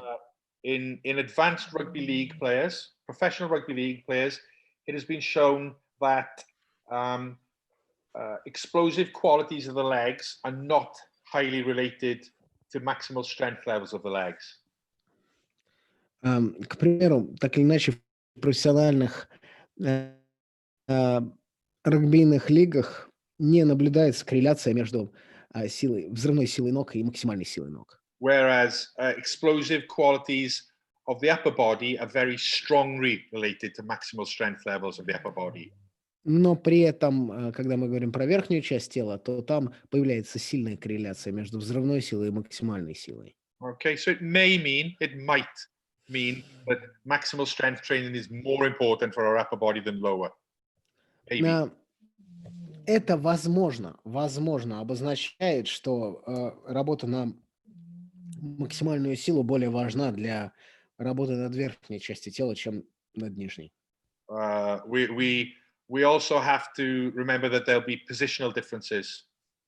Также мы должны понимать, что есть различные требования, исходя из амплуа игрока. Forwards. Positional human, Yeah. That was human. Yeah. Forwards Yeah. generally tend to have more activities where they're being explosive against other players, against large heavy weights. Опять же, мы помним, что форварды, к примеру, обычно им требуется взрывная сила, проявляемая против других больших игроков. Whereas backs will need to run against their own body weight and maneuver in space, so they may have different requirements. В то же самое время защитники требуются быть взрывными, чтобы быстрее бежать, координировать свое собственное тело, менять направление. And maybe we need to reflect this in their training. И, возможно, это должно как-то отражаться внутри наших тренировок с ними. Okay, it's important to remember that the majority of explosive movements on the field, especially for our lower body, involve plyometric ability or the reactive strength index. So we have to consider that. Также мы должны помнить, что большая часть работы, которая выполняется у нас на поле, коррелирует с индексом реактивной силы, с плеометрическими упражнениями. Okay. Now, what about Olympic weightlifting? We spoke about it earlier. Very good method of developing explosive strength. Ам, И что же мы будем делать с тяжелой атлетикой? Как мы уже говорили раньше, тяжелая атлетика отлично подходит для развития взрывной силы. Do I like it? Yes. Нравится ли она мне? Да. Do I use it? No. Использую ли ее? Нет. So you like it, but don't use it, right? It takes too long. You don't have much time to work with players. So to do 8 sets of 2 power clean, for example, takes far longer than doing 8 sets of 2 squats with warm-ups with the dress. So it's very useful, but rarely practical. Does that make sense? Да. Соответственно, тяжелая атлетика очень нравится, но ее не используют, потому что она занимает чрезвычайно много времени на выполнение различных тяжелоатлетических упражнений, которые мы видим там на Олимпийских играх, в олимпийских программах, требует большего количества времени, чем, к примеру, те же самые приседания со штангой с разминкой. То есть они, безусловно, очень хороши для развития, но требуют слишком большого времени и отсюда становятся непрактичными. Okay, so also, if we think about specificity here, a squat jump with 30% is far closer to sprinting than, or repeated squat jumps with 30% are far closer to sprinting than power cleans. И опять же, если мы говорим, к примеру, о специфике выполняемых упражнений, то выпрыгивание там из приседания на 30% от максимальной силы намного более специфично и подходит для спринтов, чем, к примеру, взятие на грудь. Yeah. So here we see 4 examples of methods that I use to develop explosive strength. Okay, we have number 1, 5 to 6 reps at 60 to 80% moved as quickly as you can. Вот тут вот мы видим, соответственно, 4 различных метода, которые я использую для развития взрывной силы. Например, метод 1, 2-4 повторения, 2-4 подхода по 5-6 повторений на 60-80% от максимального. Maybe squats, maybe bench press. I don't know. Возможно, жим лежа, возможно, приседания со штангой, неважно. And we see here similar method, but rather than having 60 to 80%, we have 30 to 60% on the bar. And rather than squatting or bench pressing, we're squat jumping or bench throwing because the weight is lighter and we have to move it faster. It has to be converted into a throw or a bench press, or a throw or a jump. И во втором методе вот мы видим, что у нас там примерно такое же количество повторений, но уже на меньшем количестве от максимальной силы, поэтому нам нужно изменить подход к выполнению упражнений. Вместо там приседаний со штангой мы будем выпрыгивать, и вместо того, чтобы просто сжать от груди, мы будем отстреливать от груди, потому что так как у нас уменьшился вес, нам нужно увеличить, соответственно, ускорение или скорость выполнения упражнения. Okay, maybe single jumps or hops, one at a time. Okay, for 8 to 10 reps. So maybe you jump, you rest for 5 to 10 seconds, jump again. 8 to 10 reps in a set. 8-10 повторений. Вы выпрыгиваете максимально высоко, вот, и потом восстанавливаетесь. Okay, or the last method, multiple jumps, 3 to 10 jumps as far and as fast as I can. И четвертый метод, соответственно, несколько прыжков от 3 до 10, как можно быстро. And you see the common theme here, despite being players thinking that they have recovered from their fatigue quickly, there is still a long period of recovery between sets. И вот как обычно, одно и то же повторяемая вещь, которую вы видите между всеми этими упражнениями, это время восстановления между подходами. Несмотря на то, что игроки могут считать, что они уже восстановились, все равно им дается от 4 до 6 минут. Okay, the stimulation method to develop explosive strength. I'm sure we all know about it. Стимулирующие методы развития взрывной силы. Я уверен, что вы все о них знаете. Where you use one exercise to stimulate a second explosive exercise. Когда вы используете какое-то определенное упражнение для того, чтобы оно простимулировало качество выполнения следующего за ним упражнения. When would you use the stimulation method? Когда мы будем использовать стимулирующий метод? When these methods stop working. в тот самый момент, когда вот данные методы перестали уже работать. We don't want to use up our fuel injection when we're traveling at 30 kilometers per hour. Опять же, помните, мы не хотим использовать наш инжектор, когда мы едем на 30 километрах в час. And the same here, these exercises, these pairs of exercise complexes are put together in order of their stress on the system and their adaptation potential. И вот вы видите, эти упражнения здесь расставлены в порядке увеличения стресса и, возможно, адаптации.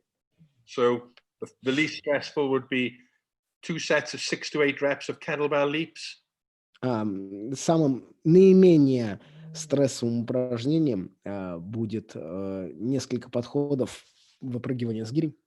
Followed by 6 to 8 bounds. Yeah. 6 to 8 what? 6 to 8 bounds, jumps of some sort. Да. За которым будет следовать от 6 до 8 прыжков Okay. различного сорта. Our more stressful method would be 2 sets of very heavy squats. Другим же подходом будет, к примеру, 2 подхода с очень тяжелыми, с очень тяжелой штангой, приседания со штангой. Followed by jumps off a box. Следом за которым будет следовать спрыгивание с коробки. Okay. Now, when we're using the stimulation method, it's important to realize that in reality, the first exercise, the stimulating exercise, doesn't need to be specific. It only needs to utilize the same muscle groups and produce high force. Вы должны помнить, что следующие друг за другом упражнения обязательно должны быть специфичные. Самое главное, что они должны использовать ту же самую мышечную группу. Where it's far more important that the second exercise is specific to our needs. Важно, чтобы конкретно второе упражнение было специфичным относительно наших требований, Okay. наших нужд. Local muscular endurance. Локальная мышечная выносливость. When we look at the methods, they're very similar to those used to develop explosive strength. Когда мы на них смотрим, они очень схожи. So they're similar to what? To explosives, yeah? Well, the exercises that we would utilize are very similar to those that we've used to develop explosive strength. Когда мы смотрим на упражнения, выполняемые на локальную мышечную выносливость, они очень схожи с теми упражнениями, которые мы выполняем на развитие взрывной силы. The difference is our intent. Разница лишь в наших намерениях. Okay, so when we're looking at explosive strength, you're trying to do maximal. It's maximal speed, maximal explosiveness. When we do explosive strength. You're tired out, struggling. Just bit confused with this. So, когда мы работаем на упражнении на взрывную силу, мы хотим выполнять их с максимальной скоростью, с максимальным ускорением, с максимальной силой. But in local muscular endurance, we're just trying to have a constant rhythm, just a nice rate of movement. Но когда мы работаем, к примеру, над локальной мышечной выносливостью, мы просто хотим добиться постоянного ритма. So an easy example would be an explosive training session might be 6 to 8 jumps of a kettlebell as high as you can. К примеру, примером тренировки на взрывную силу может быть от 6 до 8 на выпрыгивании с гирями. Whereas for local muscular endurance, we might be using 8 jumps, but done at a nice constant rhythm of 1 jump every second, not at maximal height. И примером работы над локальной мышечной выносливостью будут все еще те же самые прыжки без гири, но с каким-то приемлемым ритмом, как, к примеру, 1 прыжок за 1 секунду. Не на максимальную высоту. Rather than having long recoveries between sets, we have very short recoveries. И вместо того, чтобы иметь длинное время восстановления, между... improve the ability of the muscle to remove and metabolize waste products, not make it stronger. Вот, между подходами, то тут у нас будет короткое время на восстановление. И целью будет являться улучшение способности мышц к удалению и расщеплению продуктов распада. And this type of work can have a big impact on players' aerobic ability, their ability to run at maximal aerobic speed. И это может так или иначе сказаться на максимальной аэробной скорости, на возможности их бегать быстро. And we spoke about, the people remember the methods we spoke about at measuring explosive strength and understanding whether people needed had a speed balance or a strength imbalance. Может, вы помните то самое приложение, которое мы показывали еще на предыдущей лекции, которое оценивает профиль там нашей мощности, когда игрокам нужно либо больше силы, либо больше скорости, либо у них нет никакого имбаланса. So if you have a player who has a strength imbalance, yes, maybe he's doing more work at high percentages of his maximal during the explosive phase. К примеру, возможно, если имбаланс происходит из отсутствия силы у нашего там спортсмена, то ему нужно выполнять вот данные упражнения на чуть большем проценте от максимального. And a player with a speed imbalance is doing more work against body weight or with very light weights but moving very quickly.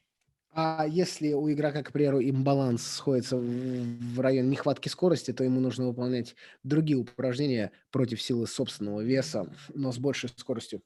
So this is a paper that's not been released yet, but it's from Professional Rugby League. Вот данные графики еще из исследования, которое еще не было выпущено, но оно основано на игроках, на профессиональных игроках в регби из профессиональной лиги. What they've done is that they've tested everybody using this system before the start of pre-season. Что они сделали, соответственно, исследователи? Они протестировали всех игроков, используя данные упражнения перед началом предсезонки. Then they've divided them into two groups. Потом они разделили их на две группы. One group have been given an optimized program. That is, if they're slow, if they need speed, they do fast movements. If they do strength, they do high force movements. И первой группе были, соответственно, даны оптимизированные программы подготовки, ну, исходя из этих имбалансов, которые определяются данными упражнениями, данным приложением. То есть, если нехватка скорости, они там развивают ее так, если нехватка силы, развивают иначе. And the other group have just received a more general strength training. So they're still doing power training, but it's not optimized to their needs. Вот. А вторые продолжают дальше заниматься по обычной системе силовой подготовки, то есть данная система не оптимизирована в зависимости от их нужд, как показывает это приложение. And what we see is after 6 weeks, the optimized group have very good changes in power output and jump height. И как мы видим, после 6 недель предсезонной подготовки у группы с оптимизированной системой подготовки отличные результаты прироста пиковой мощности и выпрыгивания с приседания. No changes, very little change. А у игроков, которые занимались по общей программе, соответственно, очень мало изменений каких-либо. So in our last lecture on planning, we will try to cover this off again because I think it's a very important concept to make it for professional players. Мы будем разбирать данное приложение еще раз, и данный концепт баланса и имбаланса чрезвычайно важен там для наших игроков в регби и на нашей последней лекции, где мы будем обсуждать, как все это дело применять, мы еще раз это проговорим. I've put my slides in the wrong order. I've jumped from local muscular endurance to explosive strength. We'll now go back to local muscular endurance. Yes? Yeah, okay. Yeah. So we see that, look, if we look here, method one, if we look at our I've made a mistake. Okay, I'll just translate the previous one sentence. Расставил я в потрясающем порядке свои слайды, соответственно, с локальной мышечной выносливостью мы перешли снова на взрывную силу с показаниями графиков, но сейчас мы вернемся обратно к мышечной выносливости. I've made a mistake here. This should say 1 minute, not 5. 1 minute. Здесь я совершил ошибку, прошу прощения. Вот здесь должно быть время между восстановлением 1 минута, не 5. Мы говорим про локальную мышечную выносливость. Okay. Look, we see we do 4 to 8 sets at 10 to 40% of our maximal. Мы делаем 4-8 подходов на 10-40% от нашего максимального. And the reps are rhythmical, 1 every second for 30 to 60 seconds or until we cannot maintain that rhythm. И наши повторения ритмичные на протяжении 30-60 секунд до тех пор, пока мы не можем дальше следовать этому ритму. Okay. And method 2, look, which is, I've rarely used this method, but this method I find very effective. Первый метод я очень редко использую, но второй очень эффективный. 3 to 5 sets at the beginning and increase to 6 to 8 as the athlete becomes used to the work. Сначала мы начинаем с 3-5 повторений, и как только атлет привыкает, наш спортсмен привыкает к такому ритму работы, мы увеличиваем количество повторений, Okay. количество подходов до 6-8. 20 to 30 seconds of continual jumping. К примеру, 20-30 секунд продолжающихся прыжков. A lunge jump, for example. К примеру, прыжок вперед. Okay, and we're working at sub-maximal effort. Lunge jump, that's mean forward or up? Vipo day. А? Okay. Once again. Vipo day. Окей. Выпады. Окей, да, выпады. Yeah, Хорошо. Vipod. Yes. So we're working at sub-maximal effort, but again, one jump every second. They're not high, it's just one every second, rhythm. Мы работаем мы работаем не на максимальном, соответственно, не на максимальной своей силы, но мы должны соблюдать ритм. К примеру, один этот выпад в секунду. Okay, and we start with our recovery period of 1 minute, but that decreases each week until we're hitting 30 seconds a set. Мы, соответственно, между восстановлениями восстанавливаемся 1 минуту, но снижаем количество времени на восстановление с каждой неделей. Вплоть до 30 секунд между подходами. Now we come to maximal aerobic power, and look, it's specific. It's high on the list of specificity requirements for. Сейчас мы подходим к нашей максимальной аэробной мощности, и она уже очень специфична, как мы видим из нашей там пирамиды. Okay, so that means we need to use very specific movements. They have to mimic what we do in the sport. Это означает, что мы должны использовать очень специальные движения. Они должны повторять то, что мы делаем в профессиональном спорте. And if we remember, okay, we're working high power, so we're working the creatine phosphate system. So we can only work for short time frames. We can't work for long periods. И смысл в том, что у нас должны быть какие-то короткие временные рамки, выполняя наши упражнения. Мы работаем над креатин-фосфатом. And we need full recoveries between. И нам требуется полное восстановление. Or nearly full recoveries. Или почти полное восстановление. Here are some examples of movements that you can use that are very specific to rugby to develop maximal.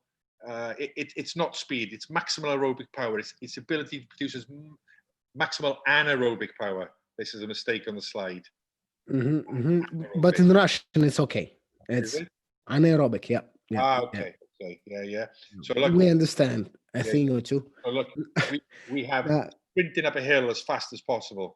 На картинках мы можем видеть как раз примеры максимальной анаэробной мощности, о которой мы здесь говорим. Мы должны ее воспроизводить. И это работа не на скорость, а все-таки на мощность. К примеру, бег вверх по холму. Rugby movements at very high intensity with a weighted vest on. Или, к примеру, регбийные движения с утяжелением. Okay. Sprinting with a weight, resisted sprinting. Дальше, или спринт с сопротивлением. And I couldn't find a better picture. Better picture, but maybe sprinting and sidestepping, carrying a medicine ball.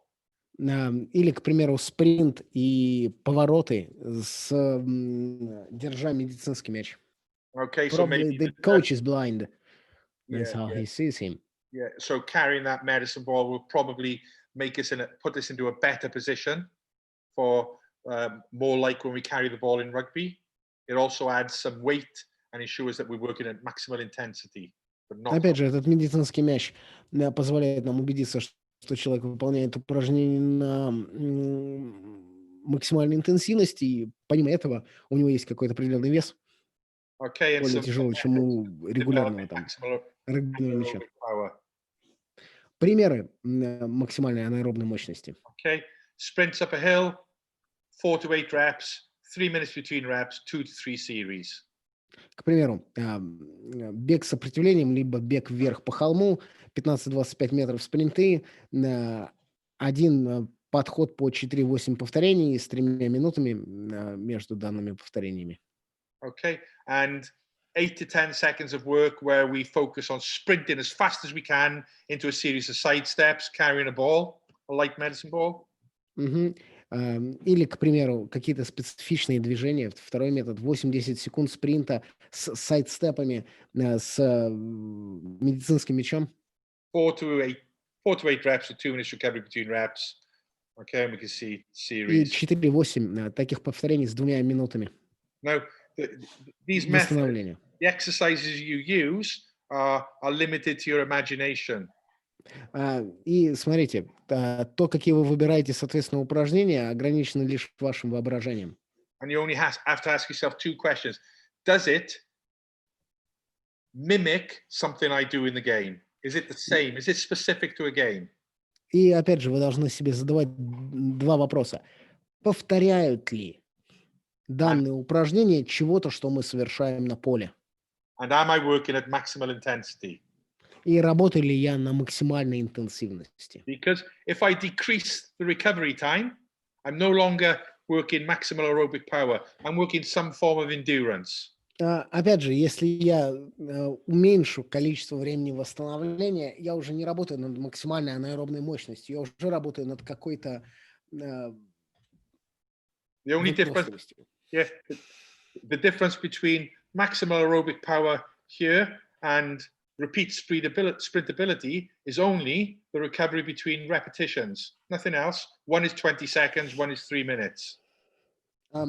Смотрите, и разница между там работой над выносливостью и работой на максимальной анаэробной мощности, разница только во времени восстановления. Okay, so now we have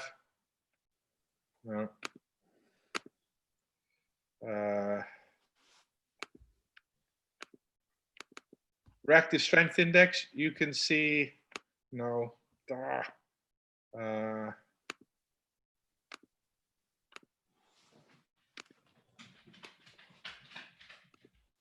okay, we have what do we have in front of us?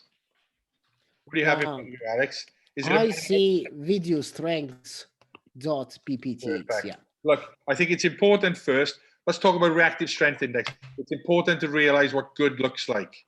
Yes? Давайте поговорим о индексе реактивной силы. So when we're trying to improve reactive ability or stretch shortening cycle of a rugby player, we don't need to be as good as sprinters.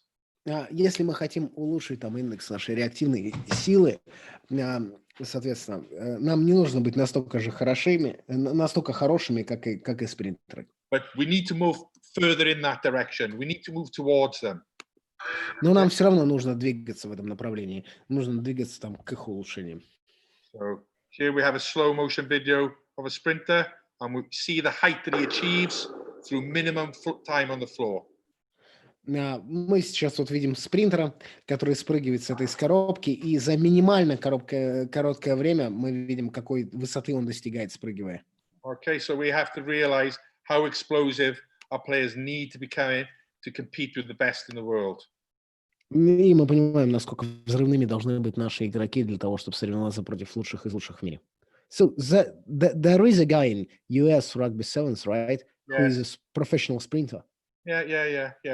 Look, there are many fast. I look this week. I'll talk about when we come to speed. That in European rugby, more than half of the team will achieve speeds of 10 meters per second. Yes.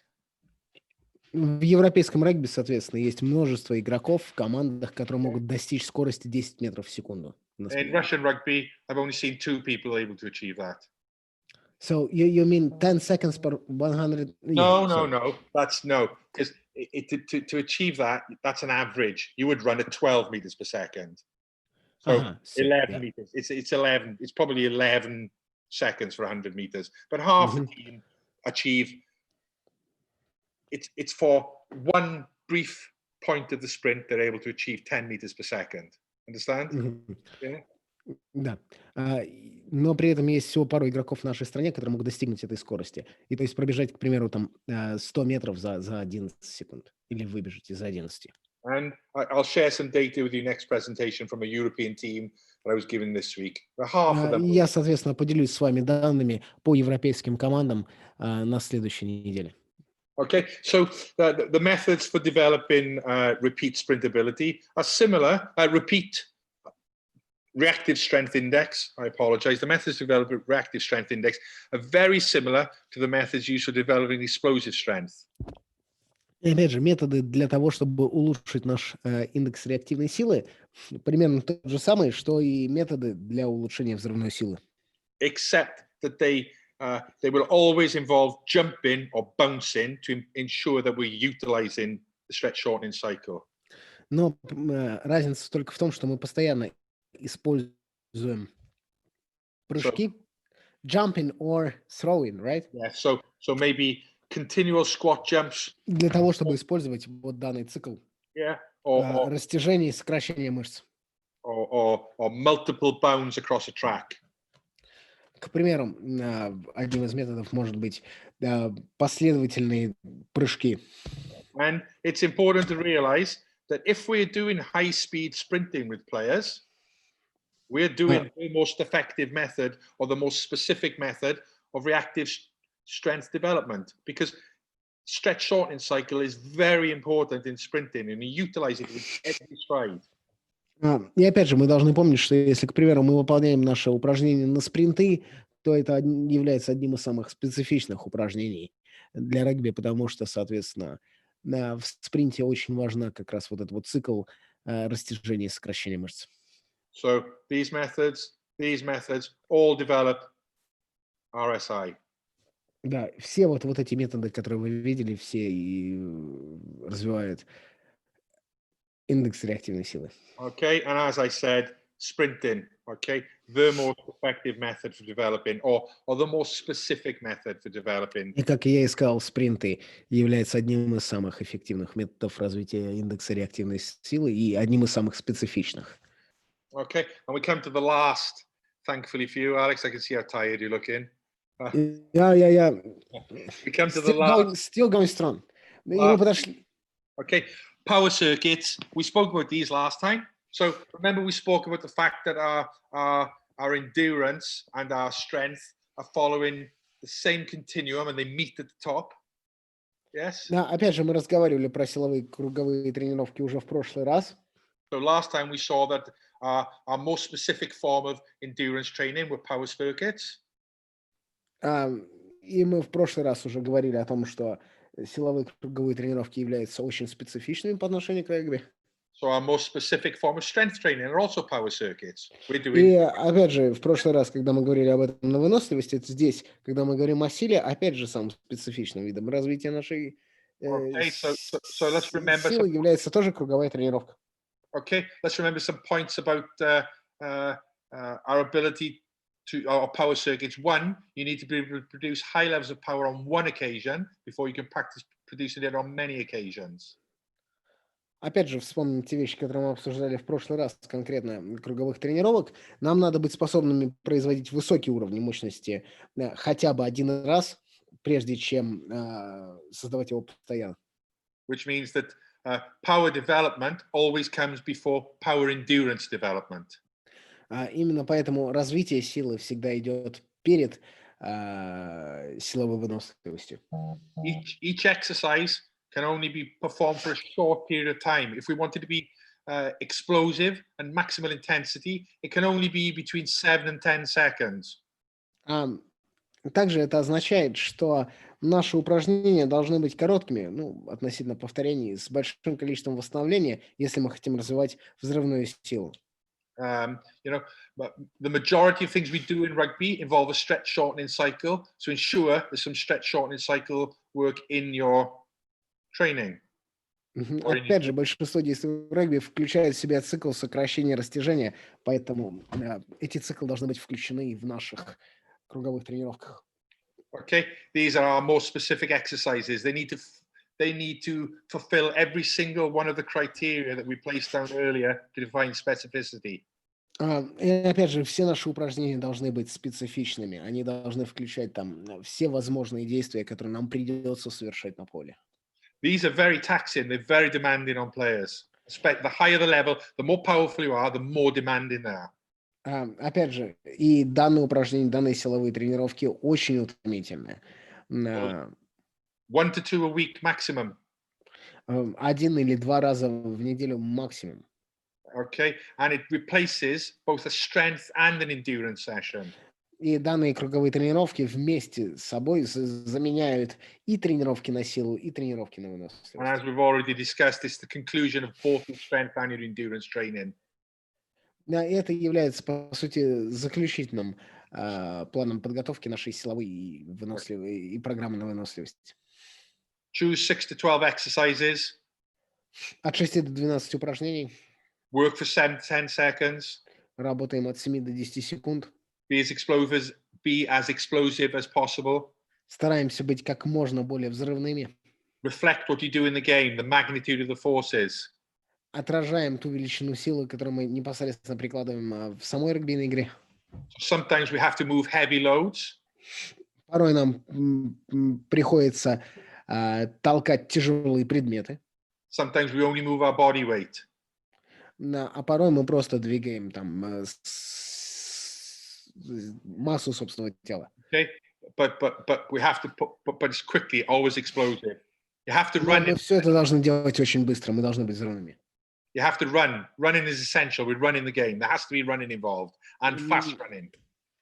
Бег неотъемлемая часть. Мы постоянно бегаем в игре, поэтому и здесь мы должны бегать, причем быстро бегать. You're trying to have partial recovery of the creatine phosphate system. So Мы 20 seconds. пытаемся добиться хоть частичного восстановления наших креатинфосфатов, поэтому 20 секунд восстановления. If we can alternate exercises, so alternate exercises between ones that use our upper body and lower body, we're going to be more explosive and induce less local fatigue, but maintain central fatigue, which is like a game. Нам нужно менять упражнения по регионам воздействия, верх тела или низ тела. Тем самым мы можем минимизировать локальное утомление мышц, но при этом у нас будет сохраняться общая усталость. Тем самым мы будем, по сути, повторять игру в регби. Okay, and we could do between 2 to 5 series, depending on the levels of the player. Okay, but they need 3 to 5 minutes recovery, just active recovery, or 10 minutes of easy skills to recover. You choose. Опять же, мы можем делать от 2 до 5 серий с объемным продолжительным восстановлением, или же там заменять на 3-5 минут, 10 минут работы над навыками, низкоинтенсивной работы. Okay, we're designing training sessions that allow us to repeat high power activities. It's not a skill session. We don't want to disrupt skill patterns. Мы разрабатываем наше тренировочное занятие, которое позволяет нам повторять действия с высокой мощностью, но при этом так или иначе это не должно никак вмешиваться в нашу работу над навыками Okay, so регбийными. I've put down a couple of example circuits. Я привел несколько примеров, соответственно, круговой тренировки с акцентом. This might be for a front row forward who has high force requirements. Это, возможно, какой-нибудь нападающий первой линии, у которого есть большие требования к силе. Okay, this might be for a back or a back row player who has to high velocity emphasis, high speed movements. You mean what we see on the slide right now, right? Yes. So That this one is the forward. front row. Yeah, front row. Yeah. Да, вот это вот пример как раз круговой тренировки для первой линии. Or a player who needs strength development, who needs to go in that direction. Или игрока, которому требуется развитие силы, которому нужно развиваться в этом направлении. And here for a player who's had more focus on just being able to move quickly and repeat high velocity movements. А вот данная силовая программа круговой тренировки для игрока, которому нужно передвигаться быстро, с акцентом на этом. Okay, and these circuits are just as suitable for sevens players, except that И данная силовая тренировка очень похожа на то, что делают там игроки в семерку. but the nature of the sevens game means that they have less Actions. less static explosive movements and more sprinting. Но, опять же, сама природа там семерки говорит о том, что у них намного меньше статических положений на поле и больше действий в движении. Okay, and I think we're on our last 2 slides now. So look, this is how we would set up our training plan. И мы на парочке последних слайдов. Вот то, как нам следует планировать нашу, соответственно, силовую подготовку. we're moving from general to specific. Мы двигаемся от основных упражнений к специальным. From maximal strength to power circuits. Мы начинаем с максимальной силы и в самом конце только круговые тренировки на развитие этой самой мощности. Okay, and we go from maximum strength into explosive strength and local muscular endurance, as we discussed. Мы двигаемся от максимальной силы к взрывной силе, к локальной мышечной выносливости, как мы это уже сегодня обсуждали. Oh, and we can see, look, as we discussed, many of the methods that we use to develop reactive strength and maximal aerobic power actually cross over here. So we're developing this right from the start. Как мы уже и говорили, многие методы на развитие индекса реактивной силы и максимальной анаэробной мощности у нас схожи с методами развития взрывной силы и локальной мышечной выносливости. Поэтому мы их начинаем единовременно. If I'm doing explosive strength work here, just by the nature of the work, I'm also developing reactive strength index and maximal anaerobic power. Просто дело в том, что если я начинаю развивать взрывную силу, то по сути она схожа с развитием индекса реактивной силы и максимальной аэробной мощности, поэтому мы ее сюда и включили. Okay, and it's important to realize that we can individualize this type of work for young players or players with different requirements. И опять же, очень важно понимать, что мы можем совершенно спокойно индивидуализировать данный подход к планированию тренировок для молодых игроков и для игроков, которым требуется специальное развитие. So look, here we have a plan that's working for 12 weeks, where we have 4 weeks of strength training. Вот тут вот у нас план рассчитан на 12 недель, и тут мы видим 4 недели работы над максимальной силой. Okay, now a young player who needs more general work may need more time doing maximal strength work. So in the same 12-week plan, he's spending 6 weeks doing maximal strength. Молодой игрок, которому требуется, наверное, больше работы над какими-то базовыми вещами, будет заниматься 6 недель на максимальную силу. And rather than having 4 weeks of power circuits at the end, he only has 2 weeks of work. И вместо того, чтобы у нас было 4 недели на круговые тренировки, на развитие мощности, у нас тут вот, к примеру, 3. And it's also important to realize that we don't have any abrupt end to our maximal strength training and an abrupt start to our next cycle. They actually slowly cross over each other. И опять же, у нас не заканчиваются тренировки на максимальную силу резко, и резко начинаются другие тренировки. Нет, они там в какую-то определенную неделю начинают друг с другом пересекаться, чтобы переход был более плавным. This slide, it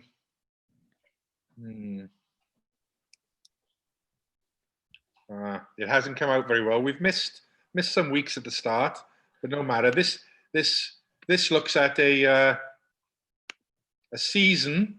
I should have looked at a season of rugby union. Yes. So this is week 10. Данный слайд, прошу прощения, вышел не очень хорошо. Тут пропущено несколько там первых недель, которые есть. Но по сути на этом слайде мы должны увидеть как бы систему годовой подготовки. And I will prepare the slide a little better and send it out. So what we see are each of the colors refers to a different type of training. Yes? Я попытаюсь переделать потом этот, соответственно, слайд, но что мы здесь видим, каждый из цветов обозначает какой-то определенный вид тренировок. Like brown here, brown are light squat jumps and lots of jumps and bounding. Okay? К примеру, вот коричневый – это множество там прыжков, we see here, прыжков, рассчитанных на вес собственного тела. Okay, so we see that one moment. I know. Excuse me. I'll bring the stop share. Excel table, yeah. Yeah. Извините, мы сейчас просто откроем Excel-овскую табличку. I'll bring my own slide up so we can see it correctly.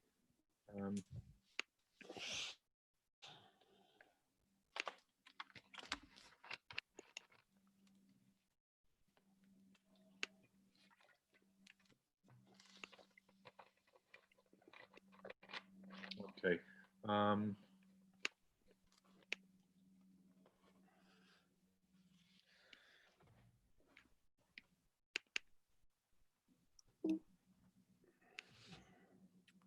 So according to your words, I'm not training power right now, the brain power, the endurance, right? Yes. Good analogy. Yeah, it is. So here now we have the same slide. Вот, теперь у нас есть тот же самый слайд, вот сейчас. Yeah, You can see that all, yes? Now look, Yeah. here we Да, have, вот, so what we have here is this axis shows us explosive strength. да, соответственно, по оси Y мы видим нашу взрывную силу. And this here shows us time during the season, each week, first week of pre-season, right through to week 43, which is the week of the finals, the playoffs. Yes? Ага. И тут мы видим, соответственно, весь год, наш тренировочный год подготовки, начиная с первой недели предсезонки до 43-й недели, то есть недели, когда у нас плей-оффы. And we knew that the most important thing was winning the playoffs. Okay, winning the championship. Yes? Is? So we manipulated our training to make sure that our explosive strength went up and down, because you can't go up without going down, but was maximized for the playoffs. Мгм. И мы прекрасно понимаем, что взрывная сила – это то, что нам нужно для того, чтобы выиграть, соответственно, самые лучшие места в плей-оффе. Поэтому вот это вот количество работы над взрывной силой у нас шло вверх и вниз на протяжении всего сезона, потому что вы не можете идти вверх, не идя в какой-то момент вниз. И мы выходили на пик под самый конец. So we see here that at the start of pre-season, we're using extensive squats and intensive squats to develop maximal strength. Мы, как видите, в начале предсезонки мы используем продолжительные там приседания, интенсивные приседания для развития нашей максимальной силы. You see the decrease in explosive strength that occurs. Вы видите, соответственно, снижение нашей там максимальной мощности, которая происходит из-за этого. Okay, and then we come into the season with improved levels of explosive strength. Вот мы вошли в сезон, мы улучшили наши показатели взрывной силы. And then we start doing some extra work where it falls again. But right at the end of the season, when the important time frames of the important games are occurring, we're very explosive. У нас в какой-то момент там мы делали немножко другую работу, у нас снижалась взрывная мощность, но прямо под конец сезона, когда нам нужно максимальное количество этой взрывной силы, мы увеличили количество нашей работы и, соответственно, процент максимальной силы у наших игроков Okay, and here we повысился в see разы. on the last semi-final, we were at 110%, an average improvement of 10% explosive power. И вот на 41-й неделе, на неделе там полуфиналов, наши игроки были на 110% от своей первоначальной там максимальной взрывной силы. Yeah, and then I think То есть мы получили 10% we fell off a улучшения little bit in the результатов. finals, but I think that was because of the intensity of the matches and training. Да, эта взрывная сила чуть упала на финалах, но это все произошло из-за интенсивности просто финальных матчей. Our plan has done hopefully what we've said it's going to do. И вот такой план, на самом деле, мы планируем дальше и имплементировать. Finished, Alex, thankfully. A lot of work. Yeah, so I don't know if anyone has any questions. Господа, ну, на этом мы закончили с нашей презентацией. Было тяжело. Интересно, будут ли у вас вопросы? Я, да, разрешила включать микрофоны, поэтому включайте и задавайте вопросы напрямую Марку. Ну, можно не напрямую, можно через меня. Ну, да. No question. Ну, можно и напрямую. I should ask to ask you questions directly to you. I saw that you can always ask questions through me. Yeah. Anything?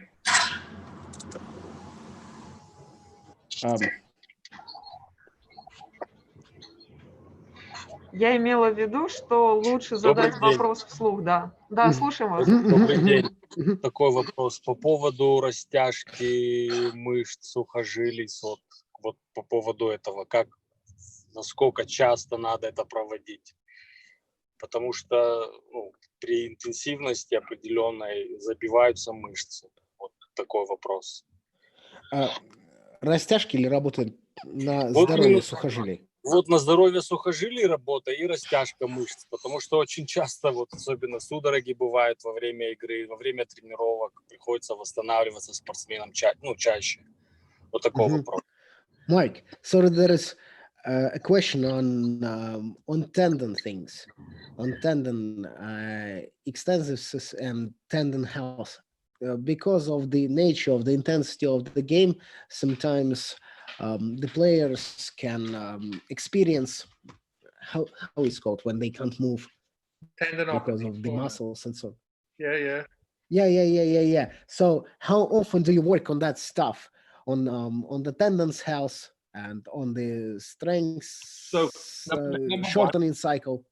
I look, my training cycles, each cycle, each part of the cycle will last between 4 and 6 weeks.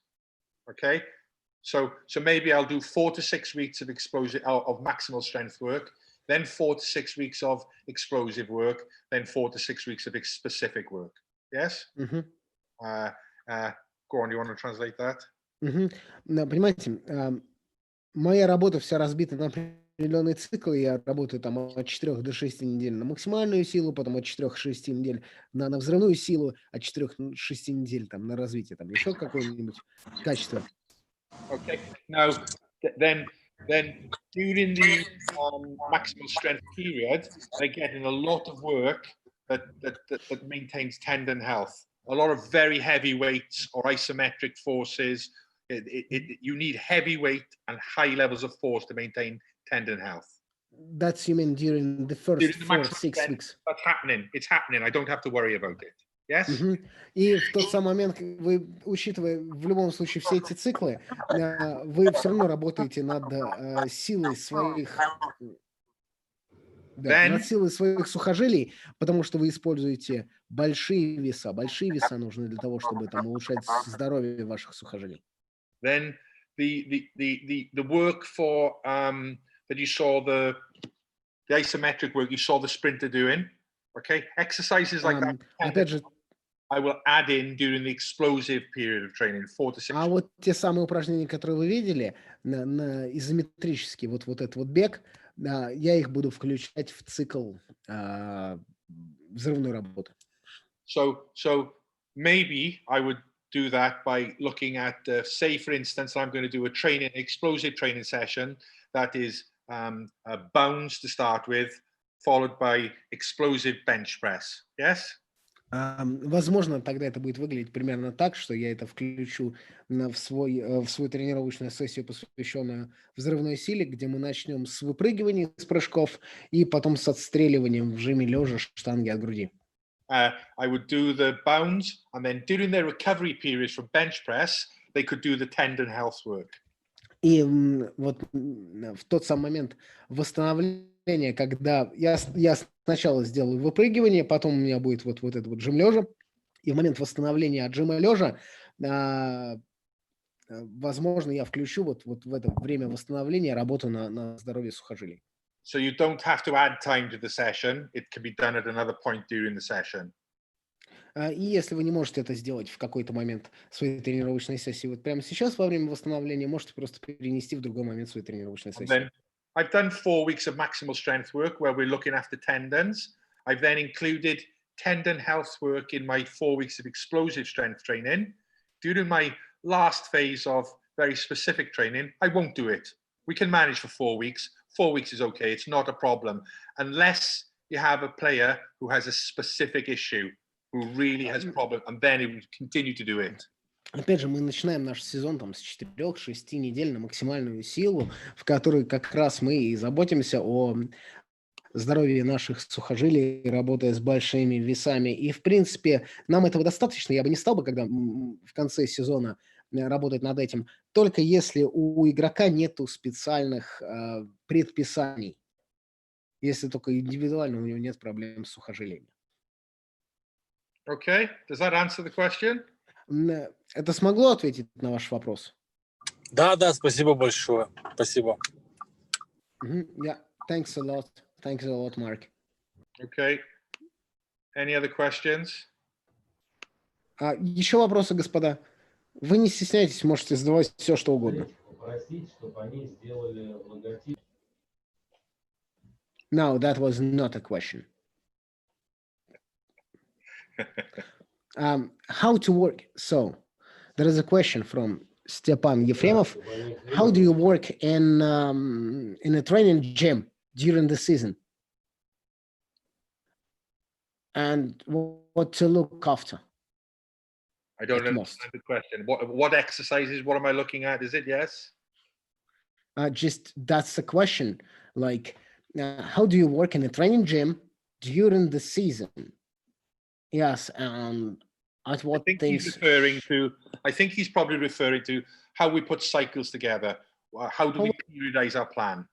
What exercises? How do I do that? Yes. Just asking the question like this.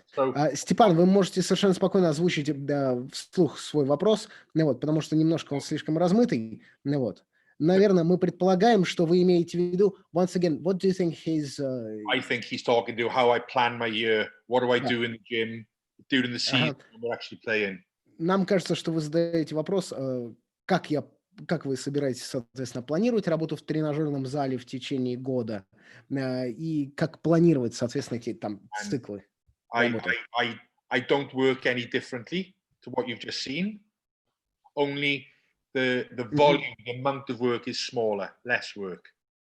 Yes? Вот вы сейчас видели там нашу презентацию. Я не делаю ничего иначе в течение сезона, чем то, что вы видели прямо сейчас. Просто мы сокращаем определенный объем выполняем работы, делаем чуть поменьше. To actually talk about it here is 2 hours. So we won't talk about it today. It'll be covered in the planning lecture when we talk about... Но конкретно сейчас мы не будем говорить об этой работе, потому что об этом нужно говорить 2 часа, и об этом мы будем говорить на нашей, соответственно, там 5-й лекции по поводу планирования. Okay. So, more questions? I think so. Not. Not. Господа, дамы, еще вопросы? Да, Степан, вы услышите ответ на свой вопрос по планированию работы в тренажерном зале на 5-й лекции, то есть через 2 недели. So next time we have speed, right? Speed, yes. Now speed should be easy because a lot of what we've covered already has been covered. В следующий раз, через неделю, соответственно, господа, дамы, у нас с вами будет развитие скоростных способностей. Это будет проще, чем сейчас, потому что многое мы и так уже проговорили. Yeah, lots of different things. It was very interesting. Thank you, Mark. I endured that thing today. Да, большое спасибо, Марк. Thank you. Thank you. I think I should have some recovery right now. I need recovery. I need some food and coffee. Yes. Yes, Some active, okay. and I do need some active recovery. Yeah. For example, with a lawn mower. Yeah. Something like that. Like you see, my mother says. The rest is just when you change the job you do. That's right. Come on. Hello, my friend. Dobre. Привет. Very interesting lecture. Very good. Yes. Now you know how to make bench press maximum. Sorry to bothering you. Are you well? Good. Yeah, always good. Preparing to run. Look, Starik. Yeah, very static, very